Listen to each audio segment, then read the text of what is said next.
नमस्कार प्रिय माताओं और बहनों, आप सभी का आज की इस पावन और दिव्य व्रत कथा में हृदय से स्वागत है।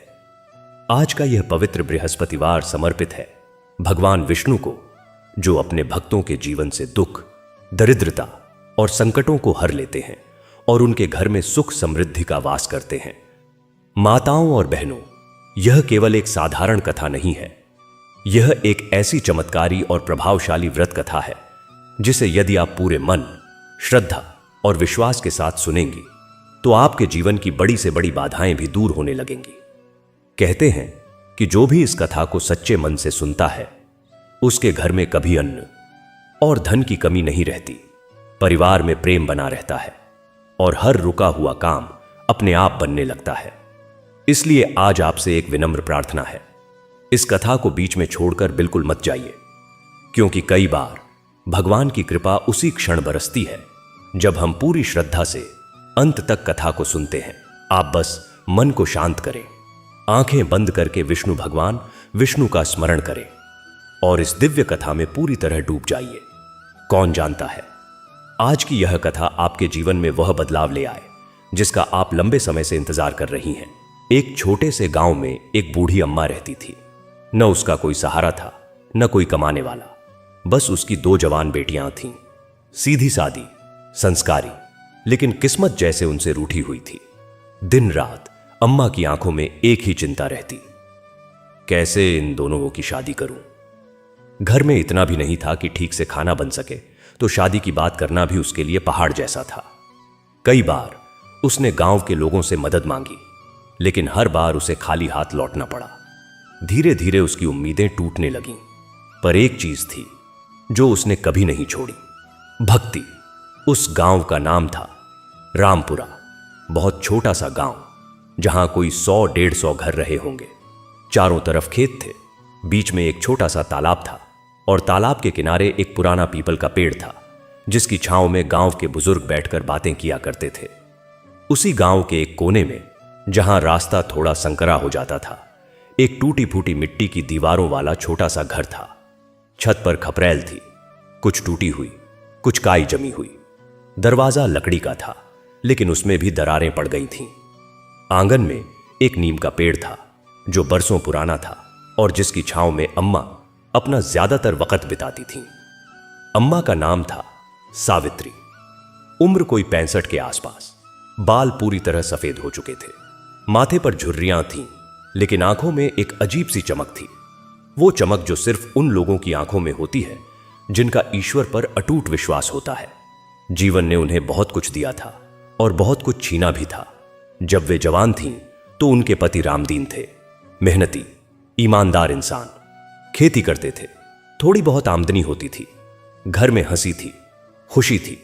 लेकिन जब बड़ी बेटी गौरी की उम्र 7 साल थी और छोटी बेटी लक्ष्मी की उम्र 5 साल थी, तब रामदीन को एक दिन अचानक तेज बुखार आया। गांव में कोई अच्छा वैद्य नहीं था, शहर दूर था और रामदीन चले गए। सावित्री अम्मा उस दिन से अकेली पड़ गई। उस समय गांव के कुछ लोगों ने मदद की, लेकिन वक्त के साथ साथ मदद करने वाले हाथ भी पीछे हटने लगे। लोगों के अपने अपने दुख दर्द थे और सावित्री अम्मा ने भी किसी से मांगना सीखा नहीं था। जैसे तैसे दोनों बेटियों को पाला। गौरी और लक्ष्मी दोनों मां जैसी ही संस्कारी निकली। घर का काम करती, मां का हाथ बटावती, कभी कोई शिकायत नहीं। लेकिन अब दोनों जवान हो गई थीं। गौरी की उम्र 22 साल थी और लक्ष्मी की 20, और अम्मा की चिंता दिन ब दिन बढ़ती जा रही थी। हर सुबह अम्मा कांपते हाथों से दीपक जलाती। घर के एक कोने में एक छोटी सी पूजा की चौकी थी। उस पर भगवान विष्णु की एक पुरानी तस्वीर थी। रंग थोड़ा उड़ा हुआ था, लेकिन भगवान का चेहरा उतना ही दिव्य और शांत दिखता था जितना पहले। अम्मा उस तस्वीर के सामने घुटनों के बल बैठती, आंखों में आंसू लेकर, और धीरे धीरे बुदबुदाने लगती, हे प्रभु, मेरी बेटियों का भाग्य भी संवार दो। मैं और कुछ नहीं मांगती। भगवान विष्णु, जिन्हें जगत के पालनहार कहा जाता है, जो इस सृष्टि के संरक्षक हैं, जिनके एक एक रोम में अनगिनत ब्रह्मांड समाये हुए हैं। शास्त्रों में लिखा है कि जब जब धरती पर अधर्म बढ़ता है, जब जब निर्दोष लोगों पर अत्याचार होता है, तब तब भगवान विष्णु किसी न किसी रूप में प्रकट होते हैं। वे शेषनाग की शैया पर विराजमान हैं। उनके 4 हाथों में शंख, चक्र, गदा और पद्म है। शंख से नाद निकलता है, वो नाद जो पूरी सृष्टि में गूंजता है। चक्र से वे अधर्म का नाश करते हैं। गदा से वे शक्ति का प्रतीक हैं और पद्म वो कमल का फूल। यह बताता है कि जैसे कमल कीचड़ में खिलकर भी पवित्र रहता है, वैसे ही भगवान विष्णु की भक्ति इंसान को दुनिया के झमेलों में रहते हुए भी पवित्र और शांत रखती है। लक्ष्मी जी उनकी अर्धांगिनी है, समृद्धि की देवी, जो उन घरों में निवास करती हैं जहां भक्ति, सेवा और प्रेम होता है। और जब सावित्री अम्मा उस टूटे फूटे घर में दीपक जलाकर कांपते हाथों से विष्णु भगवान को पुकारती थीं, तो शायद वो दीपक की लौ थोड़ी और तेज हो जाती थी। शायद उस क्षण में पूरा ब्रह्मांड रुककर उस बूढ़ी मां की आवाज सुनता था। एक दिन की बात है, बारिश का मौसम था। आसमान में बादल घुमड़ रहे थे। अम्मा के घर की छत से पानी टपक रहा था। उन्होंने एक टूटी हुई बाल्टी उस जगह रख दी जहां से सबसे ज्यादा पानी आ रहा था। गौरी और लक्ष्मी दोनों बेटियां घर के काम में लगी थीं। बाहर बारिश हो रही थी और घर के अंदर एक अजीब सा सन्नाटा था। अम्मा आंगन में बैठी थीं, छत के एक कोने से झरते पानी को देख रही थीं। उनके मन में विचारों का तूफान था। गौरी की उम्र निकल रही है, लक्ष्मी भी जवान है, कोई रिश्ता नहीं आ रहा। जो आते हैं वो घर देखकर मुंह फेर लेते हैं। दहेज की बात होती है तो मैं क्या दूंगी, मेरे पास तो 1 तोला सोना भी नहीं है। और धीरे धीरे उनकी आंखें भर आईं। उन्होंने कितने लोगों के दरवाजे खटखटाए थे। गांव के सरपंच के घर गई थीं। उन्होंने कहा था देखते हैं। पड़ोस के रामलाल काका के पास गई थीं। उन्होंने कहा था बेटी हम क्या कर सकते हैं। मंदिर के पुजारी जी से बात की थी। उन्होंने कहा था ईश्वर पर भरोसा रखो। हर तरफ से एक ही जवाब मिला था, खाली हाथ। और धीरे धीरे उन्होंने लोगों से मांगना बंद कर दिया था। उन्होंने सिर्फ एक से मांगना शुरू किया था, भगवान से। तभी उस बारिश के दिन जब अम्मा आंगन में बैठी थीं और आसमान में बिजली कड़क रही थी, तभी उनके दरवाजे पर एक दस्तक हुई। अम्मा चौंक कर उठी। दरवाजा खोला तो देखा एक साधु खड़े थे, लंबे दुबले, भगवा वस्त्र, माथे पर चंदन का तिलक, हाथ में एक छड़ी और कंधे पर एक झोला। उनके चेहरे पर ऐसा तेज था जो अम्मा ने पहले कभी नहीं देखा था। उनकी आंखें गहरी थीं, जैसे उन आंखों में कोई रहस्य छुपा हो। अम्मा ने हाथ जोड़े। महाराज भीतर आइए, साधु ने मुस्कुराते हुए कहा। मां थोड़ा जल मिलेगा। अम्मा तुरंत अंदर गईं। मिट्टी के घड़े से ठंडा जल लेकर आईं। साधु ने जल पिया। अम्मा ने एक टूटी हुई चारपाई पर कपड़ा बिछाया और साधु को बैठने का आग्रह किया। साधु बैठ गए। कुछ देर चुप रहे, फिर धीरे से बोले, मां तेरे मन में बहुत भार है। अम्मा चौंक गईं। उन्होंने कहा था कुछ नहीं, लेकिन साधु ने उनके मन की बात कैसे जान ली। अम्मा की आंखें भर आईं। हां महाराज, बहुत भार है। बेटियां हैं तेरी? हां, 2 बेटियां हैं, जवान हो गई हैं। उनकी शादी की चिंता है। साधु ने गहरी सांस ली। कुछ पल के लिए उन्होंने आंखें बंद की, जैसे कुछ देख रहे हों, कोई अदृश्य दृश्य। मां, वे बोले, तूने जो भक्ति की है, जो विश्वास रखा है, वो कभी व्यर्थ नहीं जाता। भगवान विष्णु सब कुछ देखते हैं। वे जानते हैं कि तू कितनी बार रोई है, कितनी रातें जागकर गुजारी हैं। लेकिन मां, भगवान की लीला अपने समय पर होती है। अम्मा ने धीरे से कहा, महाराज मेरा विश्वास डोलता नहीं, लेकिन बेटियों का वक्त बीत रहा है। साधु मुस्कुराए। मां चिंता मत कर, तू हर गुरुवार विष्णु व्रत रख, केले का भोग लगा, पीले फूल चढ़ा, धूप दीप जला और सच्चे मन से भगवान का स्मरण कर। पूजा के बाद पीले चने का प्रसाद किसी जरूरतमंद को दे, तेरे कष्ट दूर होंगे। अम्मा ने उनके चरण छुए। महाराज आप कौन हैं? लेकिन जब उन्होंने ऊपर देखा तो साधु वहां नहीं थे। बारिश अभी भी हो रही थी, लेकिन वो जगह जहां साधु बैठे थे, वो चारपाई, वो कपड़ा, सब कुछ था, बस साधु नहीं थे। अम्मा अवाक रह गईं। उनके मन में एक शांति उतर आई जो उन्होंने बहुत दिनों से महसूस नहीं की थी। हे प्रभु, वे फुसफुसाईं, क्या आप ही आए थे? उसी दिन से अम्मा ने विष्णु व्रत शुरू कर दिया। हर गुरुवार भूखी रहकर भी। घर में अगर केला नहीं होता तो बेटी गौरी सुबह सुबह उठकर पड़ोस से मांग लाती। पीले फूल? आंगन के कोने में एक गेंदे का पौधा था, उसी से 2-4 फूल तोड़ लेती थीं। धूप दीप के लिए थोड़ी सी बचत रखती थीं और सच्चे मन से प्रार्थना, वो तो अम्मा के दिल में हमेशा रहती थी। हफ्ते बीते, महीने बीते, अम्मा ने व्रत नहीं तोड़ा। एक बार ऐसा हुआ कि घर में 3 दिन से कुछ नहीं था खाने को। गौरी ने कहा, अम्मा आज व्रत मत रखो, लेकिन अम्मा ने मना कर दिया। नहीं बेटी, व्रत तो रहेगा। लक्ष्मी पड़ोस से थोड़ा आटा मांग लाई, उसने रोटी बनाई, पहले भगवान को भोग लगाया, फिर अम्मा को खिलाया। इधर उसी गांव के दूसरे छोर पर, जहां बड़ी बड़ी दीवारें थीं, पक्के मकान थे, बड़े दरवाजे थे, मुखिया रघुनाथ सिंह का घर था। मुखिया साहब अच्छे इंसान थे, कमाऊ थे, गांव में उनकी इज्जत थी। उनके 2 बेटे थे, विजय और संजय, दोनों पढ़े लिखे, काम धंधे में लगे हुए। विजय की उम्र 26 और संजय की 24। मुखिया की पत्नी कलावती देवी बहुत धार्मिक महिला थीं। वे चाहती थीं कि उनके बेटों के घर में अच्छी संस्कारी बहुएं ना आए। कई जगह बात चली, कई लड़कियां वो देखी गईं, लेकिन कहीं ना कहीं कुछ ना कुछ कमी रह जाती। किसी के संस्कार नहीं थे, किसी को घर का काम नहीं आता था, किसी का स्वभाव अच्छा नहीं था। कलावती देवी परेशान थीं। एक दिन वे मंदिर गई थीं। वहां पुजारी जी की पत्नी से उनकी बात हुई। पुजारी जी की पत्नी ने जिक्र किया, देखो कलावती बहन, गांव के उस कोने में सावित्री अम्मा रहती हैं, बहुत गरीब हैं, लेकिन उनकी दोनों बेटियां गौरी और लक्ष्मी बहुत अच्छी हैं। संस्कार ऐसे हैं कि देखते ही मन भर जाए। घर चलाना जानती हैं, बड़ों का आदर करती हैं, भगवान में विश्वास है। गरीब जरूर हैं, लेकिन जो घर में इन जैसी बहुएं आ जाएं तो घर स्वर्ग बन जाए। कलावती देवी के मन में बात बैठ गई। वे रात भर सोचती रहीं।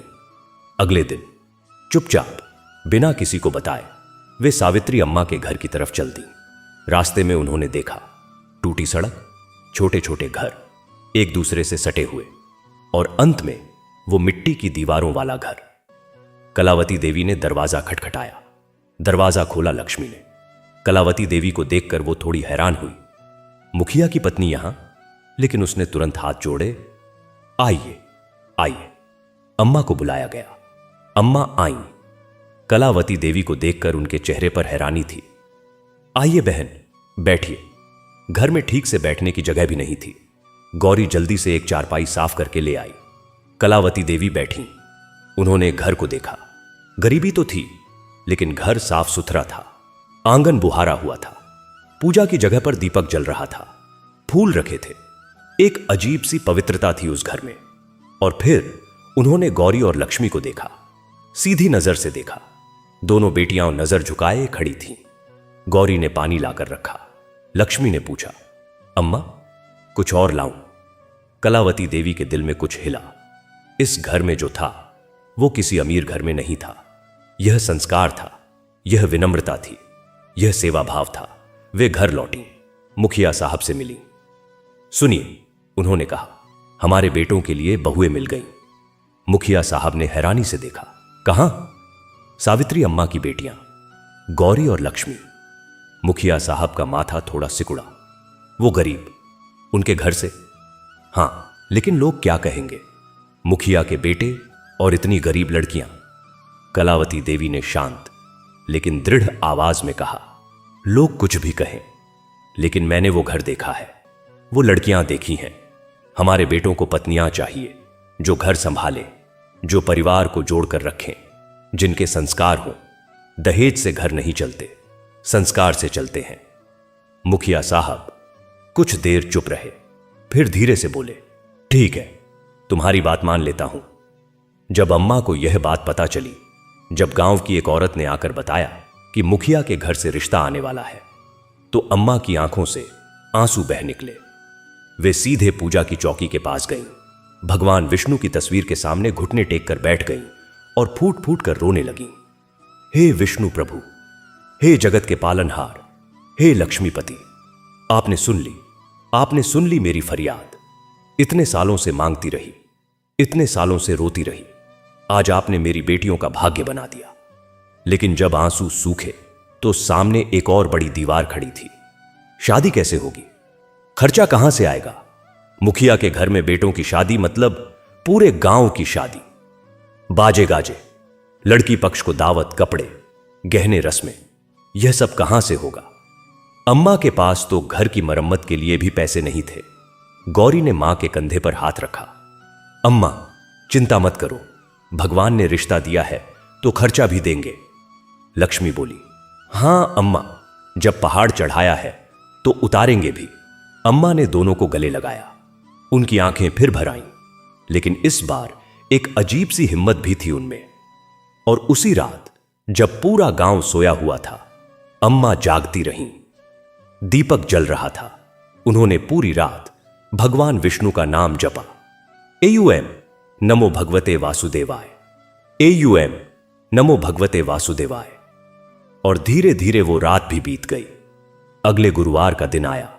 अम्मा ने व्रत रखा, पूजा की, लेकिन इस बार उनकी प्रार्थना में एक नया दर्द था, शादी के खर्चे की चिंता।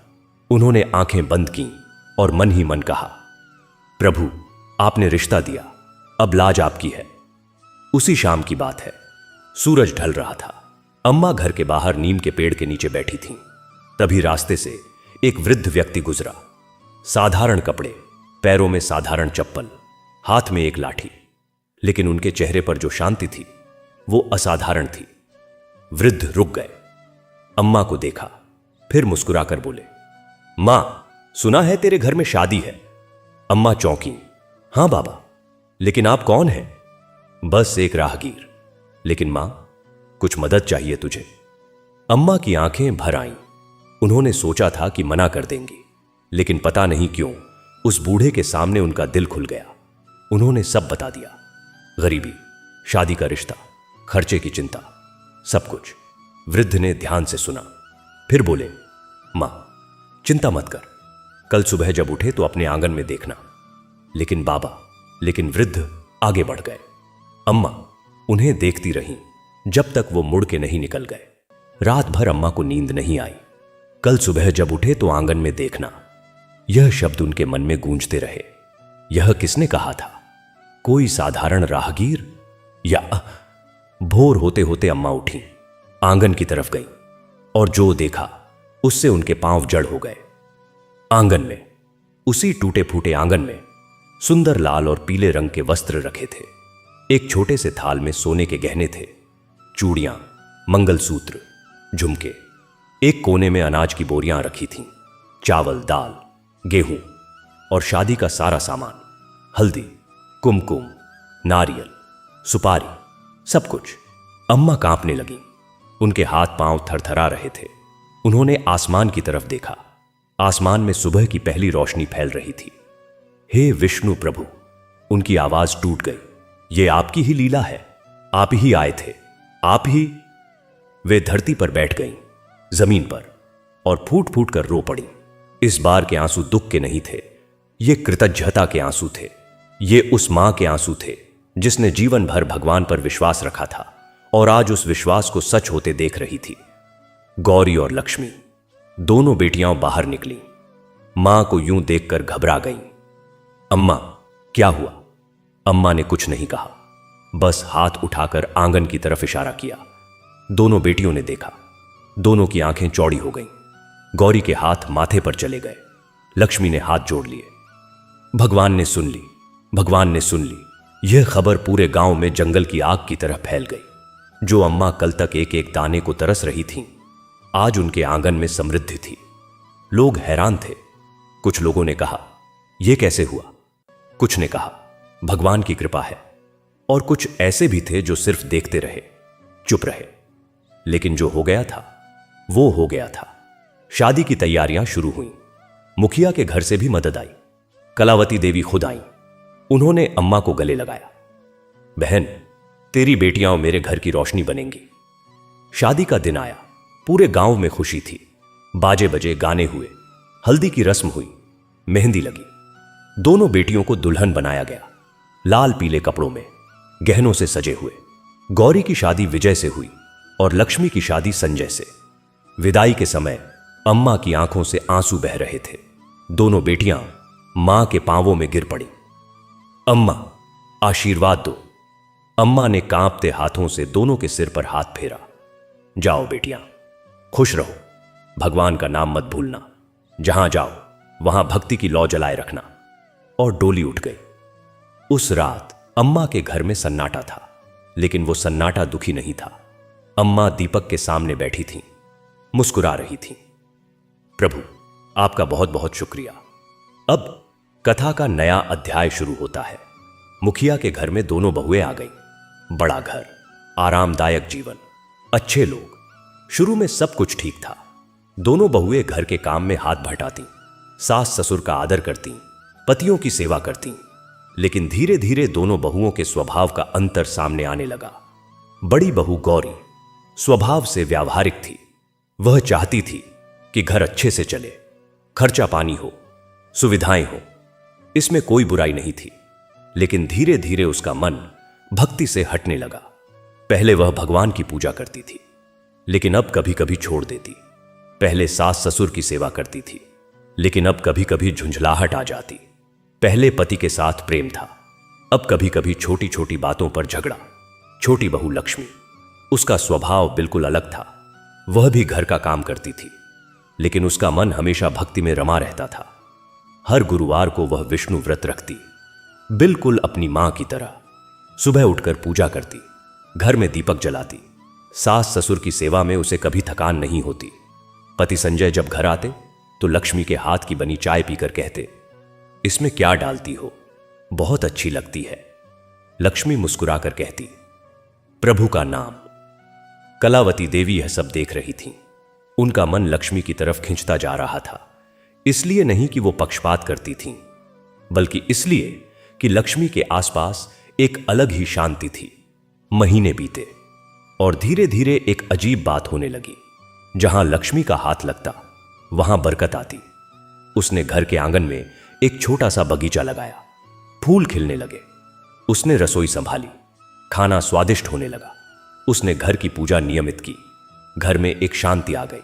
और जहां गौरी का ध्यान रहता वहां धीरे धीरे अशांति बढ़ने लगी। यह संयोग था या कुछ और? गौरी के कमरे में अक्सर छोटी छोटी बातों पर झगड़े होने लगे। विजय कभी कभी रात को देर से आता और गौरी का मन उदास रहने लगा। एक दिन की बात है, घर में एक मेहमान आए। मुखिया साहब के पुराने दोस्त, शहर से। उनके साथ उनकी पत्नी भी थी। वे सब एक साथ खाना खाने बैठे। खाना लक्ष्मी ने बनाया था। सभी ने खाया। मेहमान बोले, वाह, खाना बहुत स्वादिष्ट है, क्या डाला है इसमें? मुखिया साहब ने हंसकर कहा, यह छोटी बहू के हाथ का जादू है। गौरी यह सुनकर अंदर चली गई। उसके मन में एक चुभन हुई, मेरी बहन की तारीफ क्यों, मैंने क्या कम किया? लेकिन असल में गौरी भी जानती थी। वो जानती थी कि उसकी बहन में कुछ था जो उसमें धीरे धीरे कम होता जा रहा था। उस रात गौरी अकेली बैठी थी, खिड़की से बाहर देख रही थी। तभी वो पुरानी बात याद आई। मां का वो घर, वो टूटी फूटी चौकी, दीपक, भगवान विष्णु की तस्वीर, मां का कांपते हाथों से पूजा करना, मां की वो आवाज, हे प्रभु मेरी बेटियों का भाग्य संवार दो। और गौरी की आंखें भर आईं। उसे याद आया, मां ने कहा था विदाई के वक्त, भगवान का नाम मत भूलना। मैं भूल गई, गौरी ने धीरे से कहा, मैं भूल गई। उसी रात उसने संकल्प लिया। अगली सुबह वो पहले उठी, घर की पूजा की। बहुत दिनों बाद दीपक जलाया, हाथ जोड़े, हे विष्णु प्रभु मुझे माफ करना, मैं भटक गई थी, अब मुझे सीधे रास्ते पर लेकर चलो। और यहां से गौरी की कहानी का एक नया मोड़ आता है। लेकिन इससे पहले कथा के एक और अहम पात्र का जिक्र करना जरूरी है। वो पात्र जो बाहर से साधारण दिखता था लेकिन भीतर से असाधारण था। मुखिया के घर में एक काम करने वाली बुजुर्ग महिला थी। उसका नाम था सुखिया काकी। उम्र कोई 70 के आसपास। सफेद साड़ी, छोटा सा जूड़ा, माथे पर लाल बिंदी। वह बरसों से इस घर में थी। मुखिया साहब के बच्चों को उसने बड़ा होते देखा था। घर के हर कोने से उसकी जान पहचान थी। सुखिया काकी बहुत कम बोलती थीं, लेकिन जब बोलती थीं तो हर शब्द में गहराई होती थी। वे लक्ष्मी को बहुत पसंद करती थीं। एक बार उन्होंने लक्ष्मी से कहा था, बहू जानती हो इस घर का राज क्या है? लक्ष्मी ने हैरानी से देखा था। कौन सा राज? इस घर के मुखिया के दादाजी बहुत बड़े विष्णु भक्त थे। वे कहते थे, जिस घर में हर गुरुवार को विष्णु का नाम लिया जाता है, उस घर में लक्ष्मी जी कभी नहीं जाती। लेकिन पिछले कुछ सालों से यह परंपरा टूट गई थी। लक्ष्मी ने ध्यान से सुना था। और अब? उसने पूछा था। सुखिया काकी ने मुस्कुराकर कहा था, अब तू आ गई है। वो बात लक्ष्मी के मन में बैठ गई थी। उसने उसी दिन से घर में हर गुरुवार विष्णु पूजा शुरू की, पूरे घर के लिए। सास ससुर को भी साथ बिठाया। कलावती देवी पहले पहले थोड़ी हिचकिचाई थी। बेटा, इतना समय कहां है? लक्ष्मी ने हंसकर कहा था, मां जी, बस 1 घंटा, और बाकी सारे काम मैं 2 घंटे में निपटा दूंगी। और धीरे धीरे यह घर की परंपरा बन गई। हर गुरुवार को घर में पूजा होती, पीले फूल होते, केले का भोग होता, धूप दीप जलता, पूरा परिवार एक साथ बैठता, और उस 1 घंटे में उस घर की दीवारें जैसे सुनहरी रोशनी से भर जाती थीं। महीने बीते, और अब घर में जो बदलाव था वो हर कोई महसूस कर सकता था। मुखिया साहब के काम धंधे में बरकत आई। एक पुरानी जमीन का विवाद था, वो सुलझ गया। एक रुका हुआ सौदा था, वो हो गया। घर में खुशहाली बढ़ी। विजय और संजय, दोनों भाइयों में पहले कभी कभी छोटी छोटी बातों पर मतभेद होता था, लेकिन अब वो भी कम हो गया। घर में एक अजीब सी एकता आ गई, और गांव के लोग देखते थे, सोचते थे, मुखिया के घर में कोई बदलाव आया है। एक दिन मुखिया साहब ने सुखिया काकी से पूछा, काकी, क्या लगता है तुम्हें, इस घर में पहले जो था वो अब क्यों ज्यादा अच्छा लग रहा है? सुखिया काकी ने बिना रुके कहा, छोटी बहू। मुखिया साहब चुप हो गए। क्यों? उन्होंने पूछा। क्योंकि वो भगवान का नाम लेती है, और जहां भगवान का नाम होता है वहां भगवान भी होते हैं। इधर दूसरी तरफ सावित्री अम्मा। बेटियां तो चली गईं, घर अब और भी सूना था, लेकिन अम्मा ने अपनी भक्ति नहीं छोड़ी थी। हर सुबह दीपक जलाती थीं, हर गुरुवार व्रत रखती थीं। बेटियां कभी कभी मिलने आती थीं। जब लक्ष्मी आती तो वो मां के साथ घंटों बैठती, पूजा करती, भजन गाती। और जब वो जाती तो अम्मा के चेहरे पर एक संतोष होता। जब गौरी आती, शुरू में तो वो थोड़ी उदास लगती थी, लेकिन धीरे धीरे जब से उसने फिर से भक्ति की राह पकड़ी थी, उसके चेहरे पर भी एक नई चमक आ गई थी। एक बार गौरी मां के पास बैठी थी। उसने मां का हाथ थाम लिया। अम्मा, एक बात पूछूं? पूछ बेटी। आपने इतनी गरीबी में भी कभी भगवान से शिकायत नहीं की? कैसे? मैं तो थोड़ी सी तकलीफ में भी भगवान को दोष देने लगती थी। अम्मा ने मुस्कुराते हुए कहा, बेटी, शिकायत और प्रार्थना में फर्क होता है। शिकायत में अहंकार होता है, मुझे यह मिलना चाहिए था। प्रार्थना में समर्पण होता है, प्रभु जो आप दें वो ठीक है। जब मैं पूजा करती थी तो मैं कभी यह नहीं सोचती थी कि मेरी बात सुनी जाएगी या नहीं। बस इतना लगता था, जब तक दीपक जल रहा है भगवान के पास बैठी हूं, और उनके पास बैठे रहने में जो शांति मिलती है वो किसी भी दुख से बड़ी होती है। गौरी की आंखें भर आईं। अम्मा, आप बहुत बड़ी हैं। अम्मा ने हंसते हुए कहा, नहीं रे, मैं तो बस एक गरीब अनपढ़ बुढ़िया हूं, बड़े तो भगवान हैं। और यही इस कथा का सबसे गहरा संदेश था, जो अम्मा ने बिना किसी किताब के, बिना किसी पंडित से सीखे, अपने जीवन से सीखा था। भगवान विष्णु की महिमा अपरंपार है। वे क्षीर सागर में शेषनाग की शैया पर विराजमान हैं। उनके नाभि से ब्रह्मा जी प्रकट हुए, उनके चरणों से गंगा जी निकली हैं। जब समुद्र मंथन हुआ तो भगवान विष्णु ने कूर्म यानी कच्छप का रूप लेकर मंदराचल पर्वत को अपनी पीठ पर धारण किया। जब हिरण्यकश्यप ने प्रहलाद को सताया तो भगवान विष्णु नरसिंह के रूप में प्रकट हुए और अधर्म का नाश किया। जब पृथ्वी पर पाप बढ़ा तो वे राम बनकर आए, कृष्ण बनकर आए, वराह बनकर आए। हर बार वे आए अपने भक्तों की पुकार सुनकर, और सावित्री अम्मा की पुकार भी उन्होंने सुनी थी। अब कथा एक नए मोड़ पर आती है। दोनों बहुएं मुखिया के घर में कुछ साल बिता चुकी थीं। घर में अब नई खुशियां आने वाली थीं। लक्ष्मी मां बनने वाली थी। यह खबर पूरे घर में खुशी की लहर लेकर आई। कलावती देवी ने मंदिर में जाकर भगवान का शुक्रिया अदा किया। मुखिया साहब ने मिठाई बांटी। संजय के चेहरे पर खुशी थी, लेकिन जब यह खबर मिली तो गौरी के मन में एक दर्द भी था। वो भी मां बनना चाहती थी, लेकिन अभी तक उसे यह खुशी नहीं मिली थी। उस रात गौरी बहुत देर तक रोती रही। विजय ने पूछा, क्या हुआ? कुछ नहीं। कुछ तो है। गौरी चुप रही।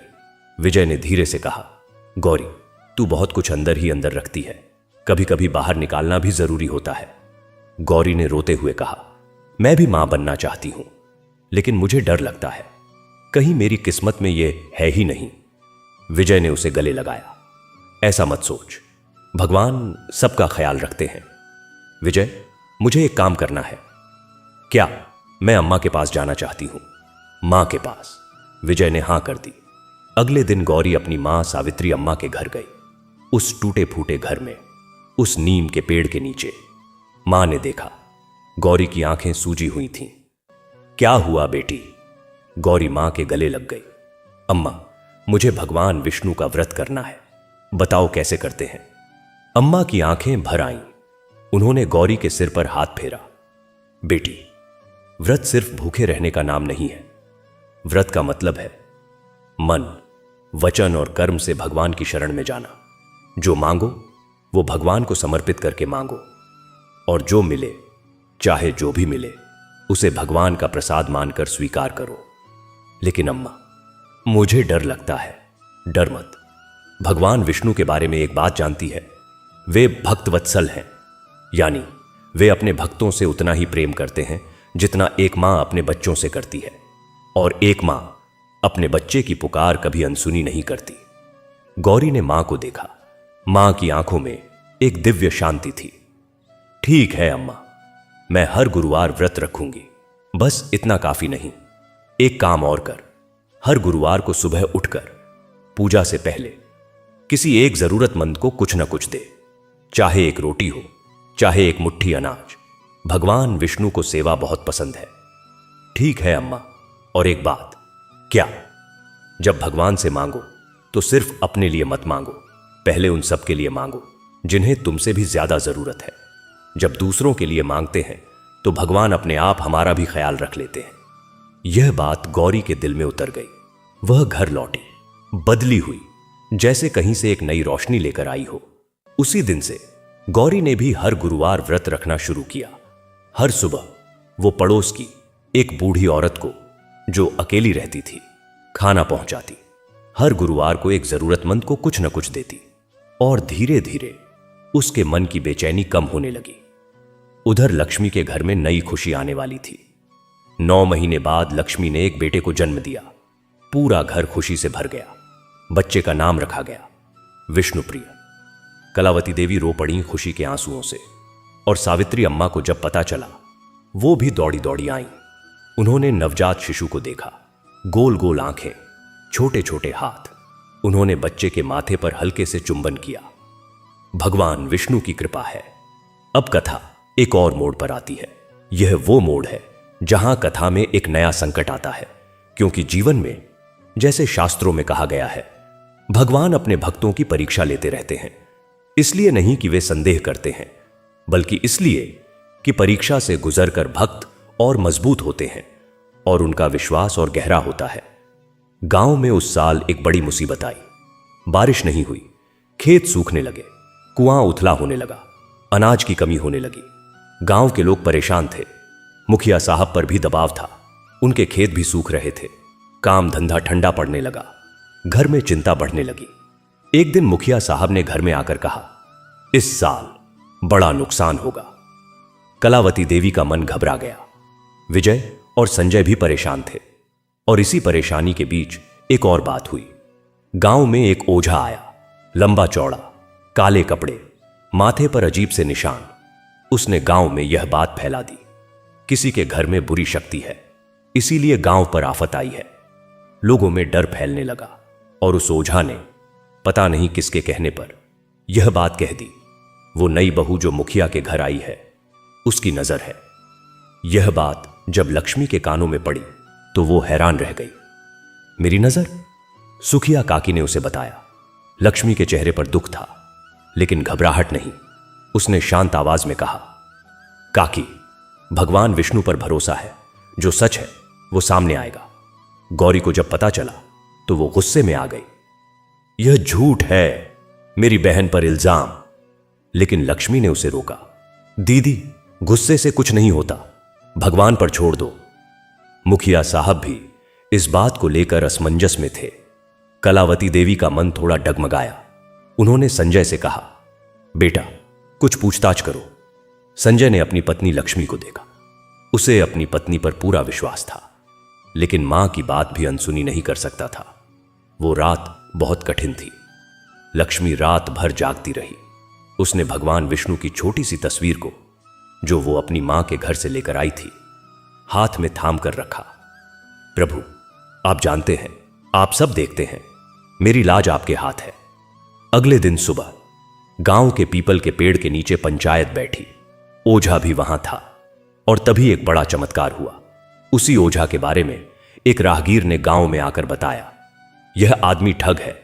यह 5 गांवों में जाकर यही कहता है, किसी पर इल्जाम लगाओ, पैसे लो और चले जाओ। इसने पिछले गांव में एक बेकसूर औरत को बर्बाद किया था। पंचायत में सन्नाटा छा गया। ओझा का चेहरा पीला पड़ गया। मुखिया साहब ने कहा, इसे गांव से बाहर करो, और देखते देखते ओझा भाग गया। उस दिन जब लक्ष्मी घर लौटी तो कलावती देवी खुद उसके पास आई। बेटा, माफ कर दे। लक्ष्मी ने उनके पांव छुए। मां जी, आप बड़ी हैं, मुझे माफ करना था तो मैं करती। कलावती देवी की आंखें भर आईं और उस रात पूरे परिवार ने एक साथ बैठकर भगवान विष्णु की पूजा की। उसी रात पहली बार आसमान में बादल आए और बारिश शुरू हुई। पूरा गांव बाहर निकल आया। लोग खुशी से नाचने लगे। सुखिया काकी ने लक्ष्मी की तरफ देखा और मुस्कुराई। देखा, भगवान ने लाज रख ली। लक्ष्मी की आंखों में आंसू थे। वो बाहर निकली, बारिश में खड़ी रही, आसमान की तरफ देखा। प्रभु, आपका शुक्रिया। बारिश की बूंदें उसके चेहरे पर पड़ी, जैसे भगवान विष्णु खुद उसके माथे पर हाथ फेर रहे हों। कथा अभी बाकी है, बहुत कुछ बाकी है। उस वर्ष खेत लहलहाए, अनाज हुआ, घर में फिर से खुशहाली आई। और उसी खुशहाली के बीच एक और खबर आई। गौरी मां बनने वाली थी। जब यह खबर मिली तो गौरी की आंखें भर आईं। उसने भगवान का शुक्रिया अदा किया, मां को बताया। सावित्री अम्मा ने हाथ जोड़े। प्रभु, आपका लाख लाख शुक्रिया। कुछ महीने बाद गौरी ने एक बेटी को जन्म दिया। सुंदर स्वस्थ बेटी। नाम रखा गया वैष्णवी। पूरे घर में खुशी थी। दोनों बच्चे, विष्णुप्रिय और वैष्णवी, एक साथ घर में किलकारियां भरते। उनकी हंसी से घर गूंज उठता। और सावित्री अम्मा जब कभी आती तो दोनों बच्चों को गोद में लेकर बैठती। उनकी आंखों में एक अजीब सी तृप्ति होती। एक बार लक्ष्मी ने मां से पूछा, अम्मा, आप इतनी खुश दिखती हैं, क्या मन में कोई चिंता नहीं? अम्मा ने हंसकर कहा, बेटी, जब सब कुछ भगवान को दे दो, सुख भी, दुख भी, चिंता भी, तो मन हल्का हो जाता है। मैं अब चिंता करती ही नहीं, बस भजन करती हूं, और जब तकलीफ आती है तब भी भजन करती हूं।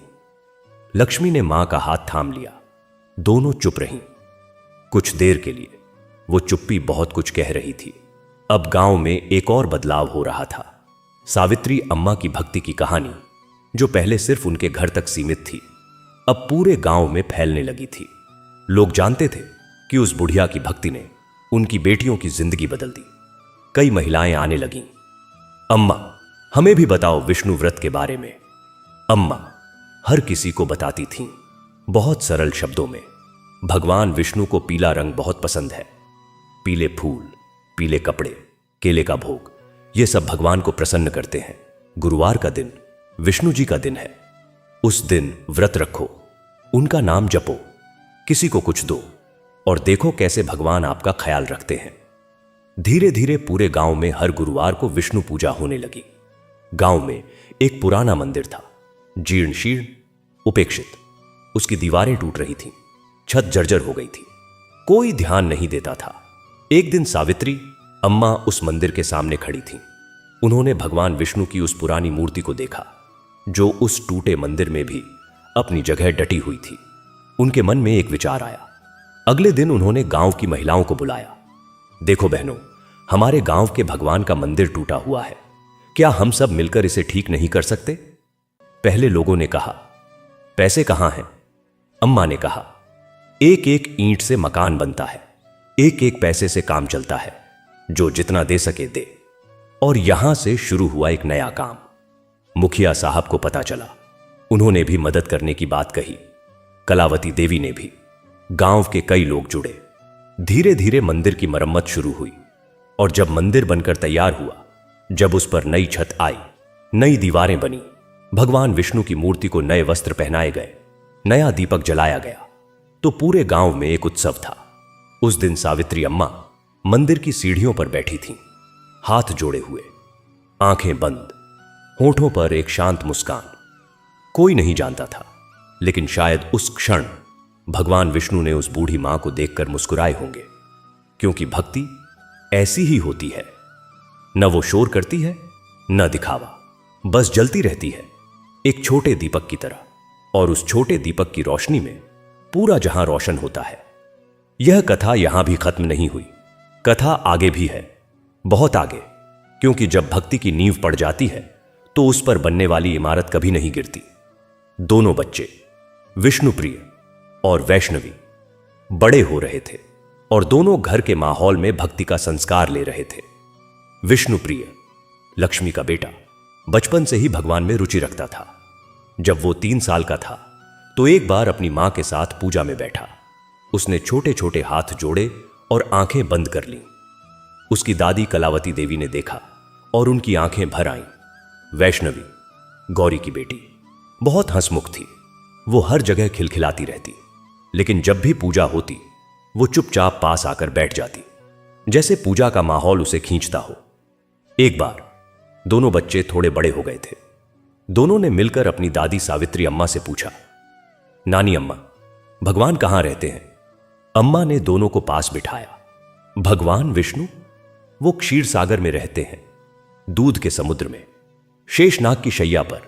लेकिन उन्होंने एक पल रुककर मुस्कुराते हुए कहा, वो यहां भी रहते हैं।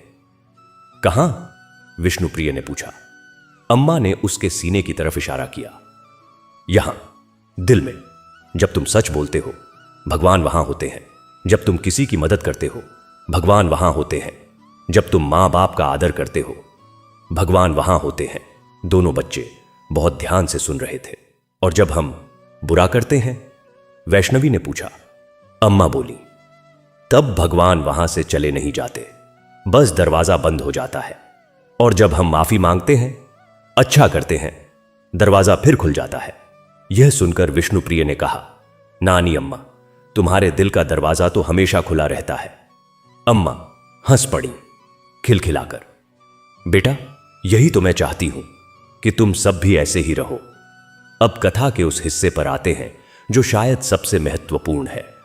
साल बीत रहे थे। सावित्री अम्मा अब और बूढ़ी हो गई थीं। पैर थोड़े कमजोर हो गए थे, आंखें भी थोड़ी धुंधली हो गई थीं। लेकिन भक्ति, वो जस की तस थी। हर सुबह दीपक जलाती थीं, हर गुरुवार व्रत रखती थीं। एक दिन की बात है, अम्मा अकेली घर में थीं। गौरी और लक्ष्मी दोनों कई दिनों से नहीं आई थीं। मुखिया के घर में व्यस्तता थी। अम्मा थोड़ी उदास थीं। वो पूजा के पास बैठी थीं। दीपक की लौ हिल रही थी। प्रभु, कभी कभी अकेलापन बहुत भारी लगता है। और तभी दरवाजे पर दस्तक। अम्मा उठी, दरवाजा खोला।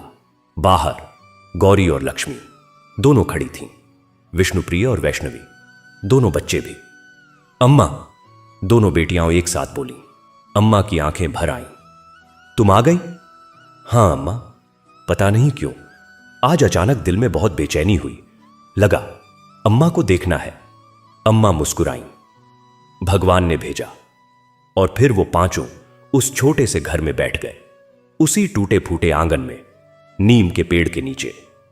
शाम का सूरज ढल रहा था। आसमान में लाल नारंगी रंग था। लक्ष्मी ने भजन शुरू किया, धीरे धीरे, और एक एक करके सब उसमें जुड़ गए। जय जगदीश हरे, स्वामी जय जगदीश हरे। वो आवाजें उस छोटे से आंगन से निकलकर पूरे गांव में फैलने लगीं। पड़ोस के घरों के लोग खिड़कियों से झांकने लगे। और शायद बहुत दूर किसी दिव्य लोक में भगवान विष्णु भी उस आवाज को सुन रहे थे और मुस्कुरा रहे थे, क्योंकि यही तो भक्ति है, यही तो जीवन है, यही तो वो सूत्र है जो मां से बेटी को, बेटी से नाती नातिन को मिलता है। एक अटूट विश्वास, एक दीपक की लौ, एक प्रार्थना जो कभी खत्म नहीं होती। इस कथा में जो सावित्री अम्मा ने जिया, वो कोई एक घर की कहानी नहीं है। यह हर उस इंसान की कहानी है जो गरीबी में, तकलीफ में, अकेलेपन में भी अपनी भक्ति नहीं छोड़ता। भगवान विष्णु जो सृष्टि के पालनहार हैं, जो हर जीव में हैं, जो हर पल सब कुछ देख रहे हैं, वे कभी अपने भक्त को निराश नहीं करते। शायद उनका आना हमेशा दिखाई नहीं देता, शायद उनकी मदद हमेशा तुरंत नहीं मिलती, लेकिन जब वो आते हैं तो इस तरह आते हैं कि पूरी जिंदगी बदल जाती है। एक साधु बनकर आते हैं और एक बूढ़ी मां को व्रत का रास्ता दिखाते हैं।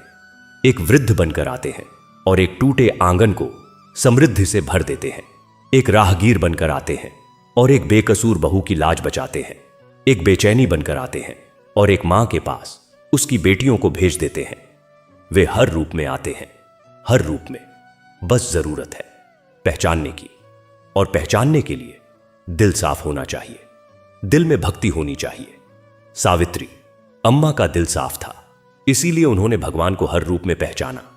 यह कथा यहां तक आई है, लेकिन कथा खत्म नहीं हुई। आपके कहने तक यह कथा चलती रहेगी, क्योंकि भक्ति की कथा कभी खत्म नहीं होती।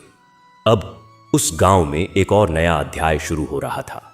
विष्णुप्रिय, जो अब 10 साल का हो गया था, एक अजीब बच्चा था। उसके साथी बच्चे खेल कूद में लगे रहते थे, लेकिन विष्णुप्रिय अक्सर मंदिर में बैठा रहता। वो भगवान विष्णु की मूर्ति को देखता और बड़े ध्यान से बैठा रहता, जैसे कुछ सुन रहा हो।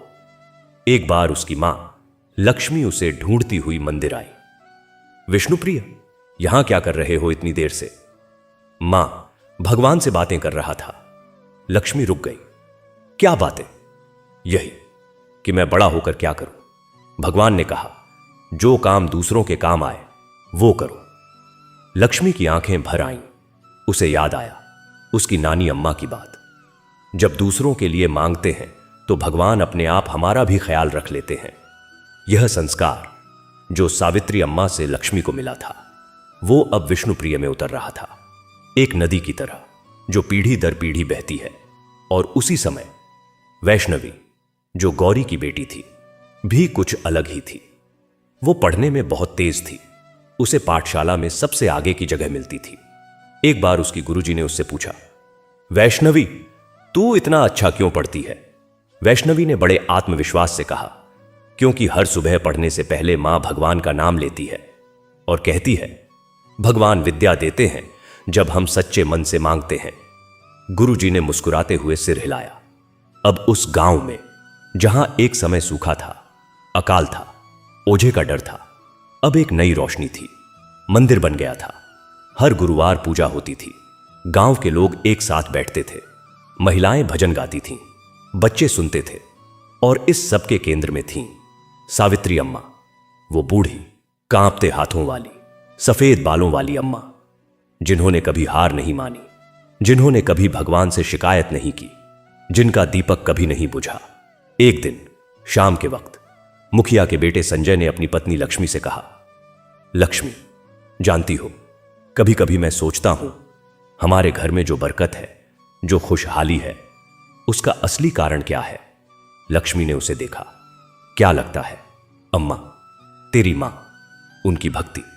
जब से वो व्रत करती थीं, जब से उन्होंने विष्णु भगवान का नाम जपा, तब से इस परिवार की किस्मत बदली। पहले तेरी शादी हुई, फिर गौरी की, फिर घर में बच्चे आए, फिर नुकसान से बचे, फिर मंदिर बना। लक्ष्मी ने धीरे से कहा, हां, मां कहती हैं, भक्ति एक बीज की तरह है। जब बोते हो तो दिखता नहीं, लेकिन धीरे धीरे पेड़ बनता है, और उस पेड़ की छांव में पूरा परिवार बैठता है। संजय चुप हो गया, फिर बोला, एक काम करना है। क्या? अम्मा को यहां बुला लेते हैं, उस टूटे फूटे घर में अकेली रहती हैं, अब हमारे साथ रहें। लक्ष्मी की आंखें चमक उठीं। अगले दिन वो मां के पास गई, मां को बताया। अम्मा पहले मना करने लगीं, नहीं बेटी, वो तो मेरा घर है, रामदीन का घर है, वहां से कैसे जाऊं? लक्ष्मी ने मां का हाथ थाम लिया। अम्मा, रामदीन बाबा तो आपके दिल में हैं, जहां आप जाएंगी वो भी वहीं होंगे, और अब आपको अकेले नहीं रहना। अम्मा की आंखें भर आईं। बेटी, तुमने सोचा ये? नहीं अम्मा, संजय ने सोचा। अम्मा रो पड़ी। कुछ दिन बाद सावित्री अम्मा मुखिया के घर आ गई।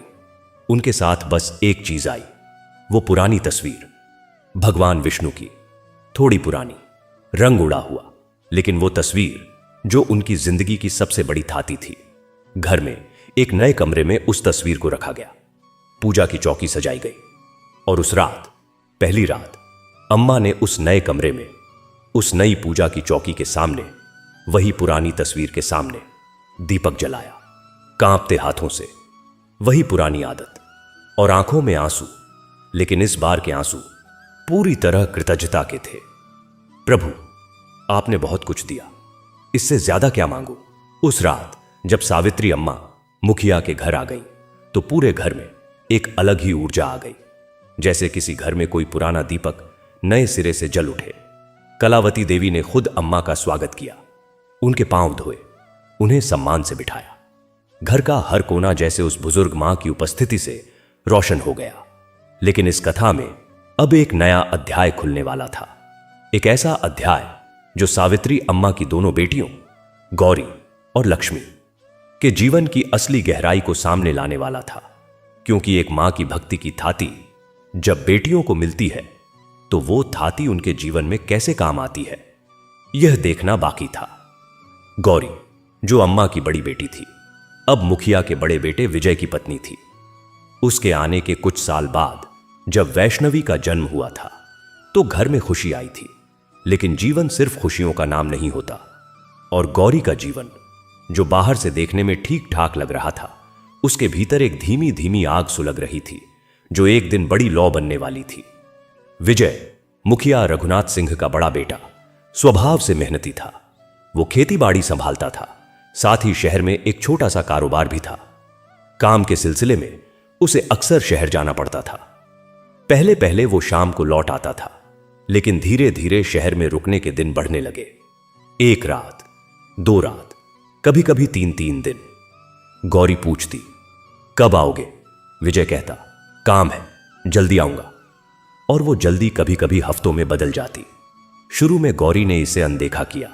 घर था, बच्ची थी, सास ससुर थे, जीवन चल रहा था। लेकिन मन के एक कोने में एक बेचैनी घर करने लगी थी। एक बार विजय घर आया तो उसके कपड़ों से एक अलग सी खुशबू आ रही थी। गौरी ने ध्यान दिया, लेकिन कुछ नहीं बोली। दूसरी बार जब वो आया तो उसके फोन पर कोई मैसेज आया और उसने जल्दी से फोन छुपा लिया। तीसरी बार जब गौरी ने प्यार से पूछा, क्या बात है, थोड़े बदले बदले लगते हो, तो विजय झुंझला गया, तू हर बात पर शक करती है। गौरी चुप हो गई, लेकिन चुप्पी के भीतर एक तूफान था। उन्हीं दिनों एक घटना हुई जिसने गौरी की आंखें खोल दी। वैष्णवी उस वक्त कोई 8 साल की थी। एक दिन वो स्कूल से रोती हुई आई। गौरी ने पूछा, क्या हुआ बेटी? वैष्णवी ने कहा, मां, एक लड़की ने कहा तेरे पापा तुझसे प्यार नहीं करते, इसीलिए घर नहीं आते। वो शब्द एक 8 साल की बच्ची के मुंह से निकले, गौरी के कलेजे में उतर गए। उसने बेटी को गले लगाया, उसे चुप कराया। लेकिन जब बेटी सो गई तो गौरी अकेली बैठकर बहुत देर तक रोती रही। उस रात उसने भगवान विष्णु की तस्वीर के सामने बैठकर पहली बार इतनी गहरी प्रार्थना की थी जितनी शायद उसने अपनी जिंदगी में कभी नहीं की थी। प्रभु, मैं नहीं जानती क्या सच है और क्या झूठ। मैं नहीं जानती मेरे घर में क्या हो रहा है, लेकिन इतना जानती हूं, आप जानते हैं। मेरी बच्ची को उसके बाप का प्यार दिला दो, मेरे घर को बचा लो, मुझे ताकत दो कि मैं टूटूं नहीं। उस रात उसे नींद नहीं आई, लेकिन एक अजीब सी शांति थी मन में। अगले दिन गौरी उठी, घर का काम किया, सास ससुर को खाना दिया, वैष्णवी को स्कूल भेजा, और फिर एक काम किया जो उसने बहुत दिनों से नहीं किया था। वो अपनी मां सावित्री अम्मा के पास गई। उस वक्त अम्मा अभी भी अपने पुराने घर में थीं। वो मुखिया के घर बाद में आई थीं। अम्मा ने बेटी को देखा। गौरी का चेहरा देखकर सब समझ गई। बैठ बेटी। गौरी बैठ गई और सब बता दिया। अम्मा ने सुना, पूरा सुना, बीच में कोई सवाल नहीं, कोई टोका टाकी नहीं। जब गौरी चुप हुई तो अम्मा ने धीरे से कहा, बेटी, एक बात पूछूं? पूछो अम्मा। जब घर में कोई समस्या आई तब तूने पहले क्या किया? विजय से लड़ी या भगवान से मांगा? गौरी ने सोचा, फिर धीरे से बोली। पहले मन में गुस्सा आया, फिर रोई, फिर कल रात प्रार्थना की। हां, यही तो होता है हम सबके साथ। पहले हम इंसानों पर भरोसा करते हैं, जब वो निराश करते हैं तो टूटते हैं, और जब बहुत टूट जाते हैं तब भगवान के पास जाते हैं। अम्मा ने हल्के से मुस्कुराते हुए कहा, लेकिन बेटी, जो लोग पहले भगवान के पास जाते हैं उन्हें इतना टूटना नहीं पड़ता। गौरी चुप रही। अब एक काम कर, घर जा, विजय से कोई लड़ाई झगड़ा मत कर, कोई सवाल मत पूछ। बस अगले 21 गुरुवार एक भी नागा किए बिना विष्णु व्रत कर। हर बार पूजा के बाद एक दीपक जलाकर विजय के लिए भगवान से मांग। उसके लिए, खुद के लिए नहीं, उसके लिए मांग कि प्रभु उसे सही रास्ते पर लाए। लेकिन अम्मा, अगर उसने, बेटी, अम्मा ने गौरी का हाथ थाम लिया, भगवान विष्णु विश्वंभर हैं, यानी वो पूरे विश्व का भरण पोषण करते हैं। जो तेरे बस से बाहर है वो उनके बस में है। जो काम तू नहीं कर सकती वो कर सकते हैं। बस तू अपना काम कर। भक्ति। गौरी उस दिन घर लौटी, बदली हुई, कुछ हल्की होकर। उसने 21 गुरुवार का संकल्प लिया। पहला गुरुवार व्रत रखा, पूजा की, दीपक जलाया। दूसरा गुरुवार व्रत रखा। इस बार विजय घर आया था। उसने देखा गौरी पूजा में बैठी है। उसने कुछ नहीं कहा। तीसरा गुरुवार, इस बार विजय ने खुद पूछा, क्या पूजा है? गौरी ने शांत आवाज में कहा, हां, विष्णु व्रत है। ठीक है। चौथे गुरुवार, विजय ने बिना मांगे पूजा के लिए केला ला दिया। यह छोटी सी बात थी, लेकिन गौरी का दिल भर आया। पांचवें गुरुवार को, वो दिन जो गौरी कभी नहीं भूलेगी, विजय रात को जल्दी घर आया। गौरी पूजा कर रही थी। वो वहां आकर बैठ गया, चुपचाप, पूरी पूजा तक। जब पूजा खत्म हुई तो विजय बोला, गौरी, एक बात कहनी थी। गौरी ने उसे देखा। विजय की आंखें झुकी हुई थीं। चेहरे पर एक अजीब सा भाव था, जैसे कोई भारी पत्थर उठाए हो और रखना चाहता हो। मैंने, वो रुका, फिर बोला, मैंने कुछ गलतियां की शहर में, मुझे माफ कर दो। गौरी के हाथ कांप गए, उसकी आंखें भर आईं। वो कुछ नहीं बोली, बस भगवान की तस्वीर की तरफ देखा। प्रभु, आपने सुन लिया। और फिर विजय को देखकर शांत आवाज में कहा, भगवान ने माफ किया, मैं भी माफ करती हूं। वो रात, उस घर में एक बड़े बदलाव की शुरुआत थी। विजय उसके बाद बदला, धीरे धीरे, एक दिन में नहीं, महीनों में, लेकिन बदला। शहर की रुकावटें कम हुई, घर में वक्त बढ़ा, वैष्णवी के साथ खेलने लगा। और एक दिन उसने खुद लक्ष्मी से कहा, भाभी, इस घर में जो शांति है यह तुम लोगों की भक्ति का असर है। लक्ष्मी ने मुस्कुराकर कहा, नहीं भैया, यह भगवान विष्णु की कृपा है। और यह सच था। अब लक्ष्मी की कहानी। लक्ष्मी, जो छोटी बहू थी, जिसकी भक्ति अटूट थी, उसका जीवन भी परीक्षाओं से खाली नहीं था। विष्णुप्रिय जब 5 साल का था तब लक्ष्मी को पता चला कि वो फिर से मां बनने वाली है। खुशी हुई, लेकिन इस बार गर्भावस्था कठिन थी। तबीयत अक्सर खराब रहती, कमजोरी थी। डॉक्टर ने कहा, आराम करो, लेकिन घर का काम था, बच्चा था, सास ससुर थे, और लक्ष्मी ने कभी किसी को महसूस नहीं होने दिया कि वो तकलीफ में है। एक बार रात के वक्त जब सब सो गए थे, लक्ष्मी को बहुत तेज दर्द उठा। संजय घर पर नहीं था, वो उस वक्त शहर गया हुआ था किसी काम से। लक्ष्मी अकेली थी, दर्द बहुत तेज था। उसने कलावती देवी को जगाने की कोशिश की, लेकिन उनका कमरा दूर था और वो गहरी नींद में थीं। लक्ष्मी धीरे धीरे उठी, पूजा वाले कमरे तक गई, भगवान विष्णु की तस्वीर के सामने बैठ गई, घुटनों के बल। दर्द से आंखें बंद हो रही थीं, लेकिन उसने हाथ जोड़े। प्रभु, आप ही हो, बस आप ही हो, इस बच्चे की रक्षा करो। उसी वक्त, पता नहीं कैसे, विष्णुप्रिय की नींद खुल गई। 5 साल का बच्चा। वो उठा, मां को नहीं पाया, ढूंढता हुआ पूजा वाले कमरे में आया। मां, तुम यहां हो?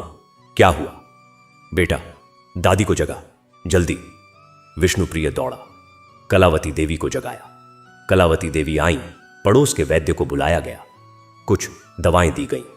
रात भर देखभाल हुई। सुबह तक लक्ष्मी की तबीयत थोड़ी ठीक हुई। संजय को फोन गया। वो सुबह होते होते आ गया। उसने लक्ष्मी का हाथ थाम लिया। तुमने मुझे बताया क्यों नहीं? लक्ष्मी ने धीरे से कहा। तुम्हें परेशान नहीं करना था। लेकिन संजय, भगवान थे और विष्णुप्रिय था, सब ठीक हो गया। संजय की आंखें भर आईं। वो अपने 5 साल के बेटे को देखने गया। उसने विष्णुप्रिय को गले लगाया। बेटा, तूने अच्छा किया, विष्णुप्रिय ने मासूमियत से कहा। पापा, मां ने कहा था, भगवान हमेशा सुनते हैं। मुझे लगा आज मुझे ही भगवान का काम करना है। संजय वहीं बैठ गया। उसकी आंखों से आंसू बह निकले। उस घटना के बाद संजय ने एक निर्णय लिया। उसने अपना शहर वाला ज्यादातर काम समेट लिया। घर के पास ही एक छोटा कारोबार शुरू किया। परिवार के साथ ज्यादा वक्त बिताने लगा। कुछ महीने बाद लक्ष्मी ने एक और बेटे को जन्म दिया। नाम रखा गोपाल। घर में फिर से खुशी की लहर दौड़ गई। सावित्री अम्मा, जो अब मुखिया के घर में रहने आ गई थीं, उन्होंने गोपाल को गोद में लिया। उस नन्हे बच्चे को देखकर उनकी आंखें भर आईं। प्रभु, आपने क्या क्या दिया? उन्होंने विष्णुप्रिय को पास बुलाया। बड़े भैया, अब तुम्हारी जिम्मेदारी है। छोटे भाई का ख्याल रखना। विष्णुप्रिय ने बड़े गंभीरता से कहा। हां नानी, रखूंगा। और सावित्री अम्मा हंस पड़ी खिलखिलाकर। इस घर में अब 3 पीढ़ियां थीं, मुखिया रघुनाथ सिंह और कलावती देवी। पहली पीढ़ी विजय गौरी और संजय लक्ष्मी।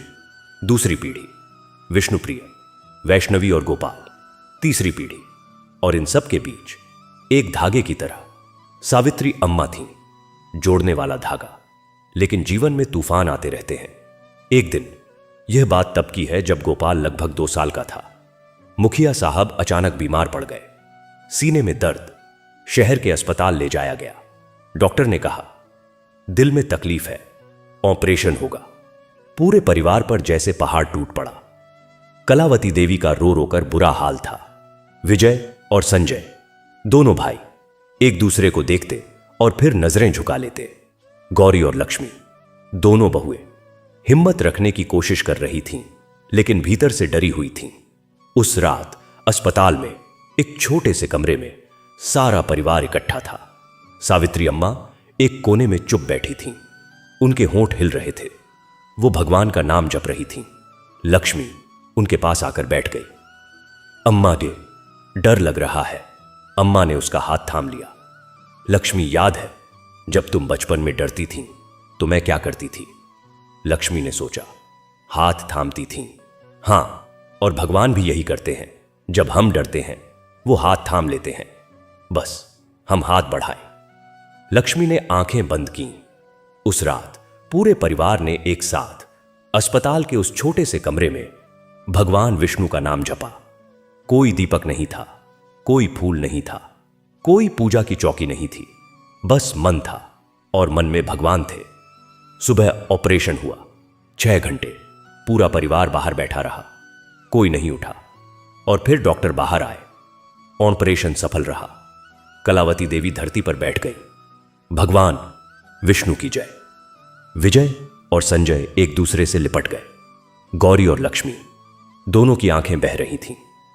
सावित्री अम्मा, वो बस हाथ जोड़े हुए बैठी रहीं, आंखें बंद, होंठों पर शांत मुस्कान। मुखिया साहब 10 दिन अस्पताल में रहे, फिर घर आए। उनके आने पर पूरे घर में खुशी थी। पड़ोस के लोग आए, गांव के लोग आए, और उस शाम घर में एक छोटी सी पूजा हुई। मुखिया साहब, जो पहले ज्यादा धार्मिक नहीं थे, उन्होंने उस पूजा में खुद बैठकर भगवान विष्णु का नाम लिया। उनकी आंखों में आंसू थे। उन्होंने सावित्री अम्मा को देखा। मां, आपकी प्रार्थना ने बचाया। अम्मा ने हाथ जोड़े। नहीं बेटा, भगवान विष्णु ने बचाया, मैंने बस मांगा। और यह सुनकर मुखिया साहब ने अम्मा के पांव छू लिए। एक मुखिया, जो पूरे गांव का मुखिया था, उस बुढ़िया के पांव छू रहा था। और वो बुढ़िया, जो कभी इसी आदमी की बेटियों के लिए उसके दरवाजे पर रिश्ता लेकर नहीं आ सकती थी, आज उस परिवार की आत्मा थी। अम्मा अब स्वर्गवास हो चुकी थीं।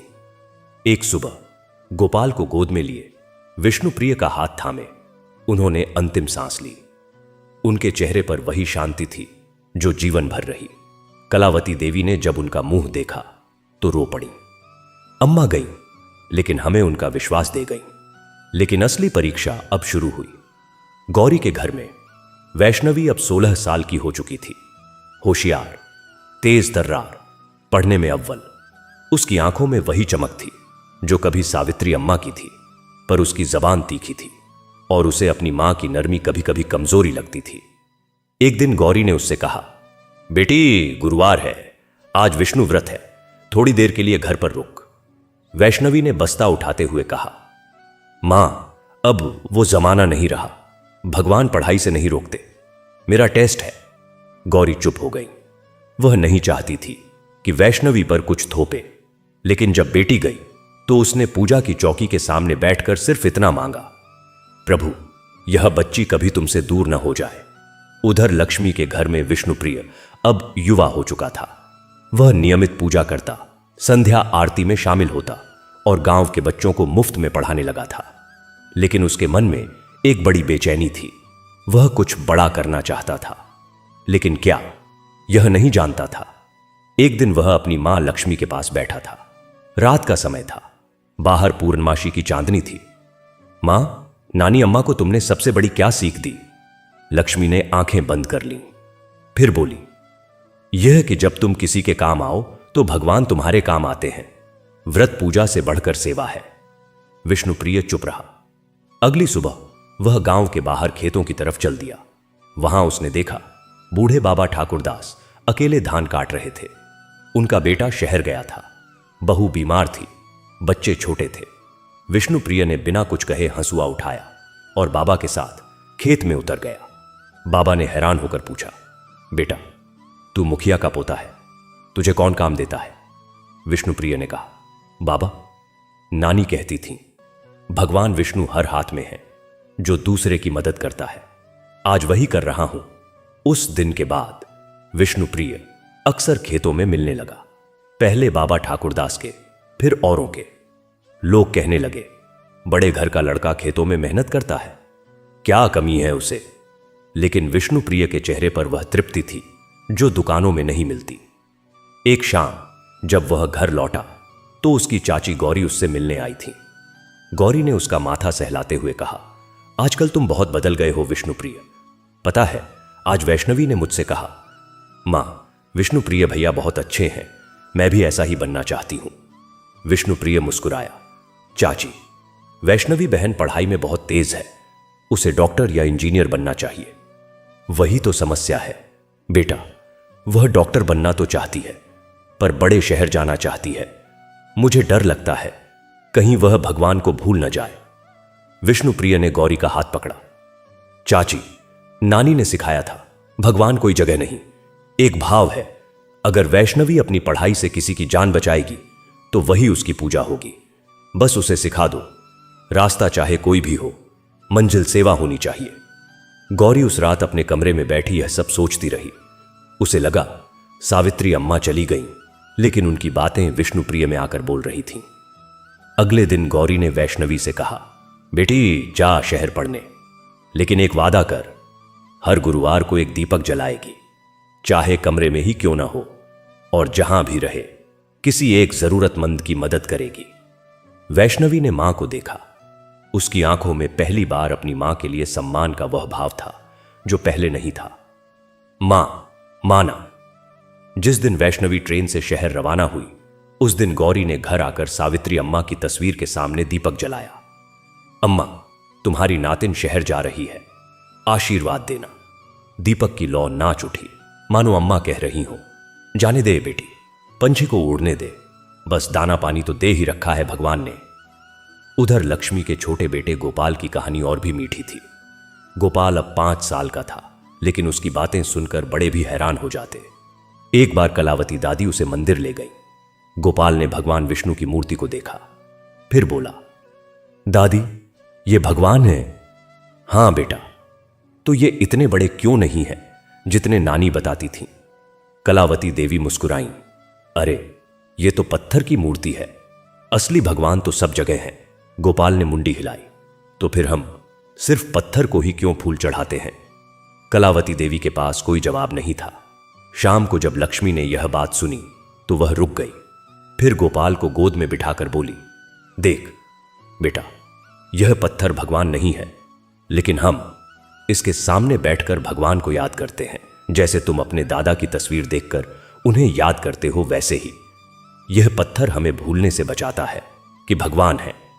गोपाल समझ गया कि नहीं, पता नहीं, लेकिन उसने मां के गले में हाथ डाल दिया।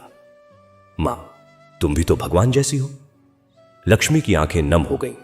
एक दिन पूरे घर में हलचल थी। पता चला कि विजय, गौरी के पति, को 20 साल बाद एक बहुत बड़ी उपाधि मिलने वाली थी।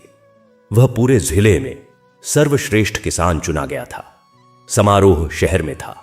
सारा परिवार तैयार हो रहा था। गौरी खुश थी, लेकिन अंदर ही अंदर एक बात उसे बेचैन कर रही थी। उसी दिन सुबह उसने सपना देखा था। सावित्री अम्मा खड़ी थीं, हाथ में पीले फूल थे। उन्होंने कहा था, बेटी, सम्मान अच्छा है, पर घमंड मत आने देना।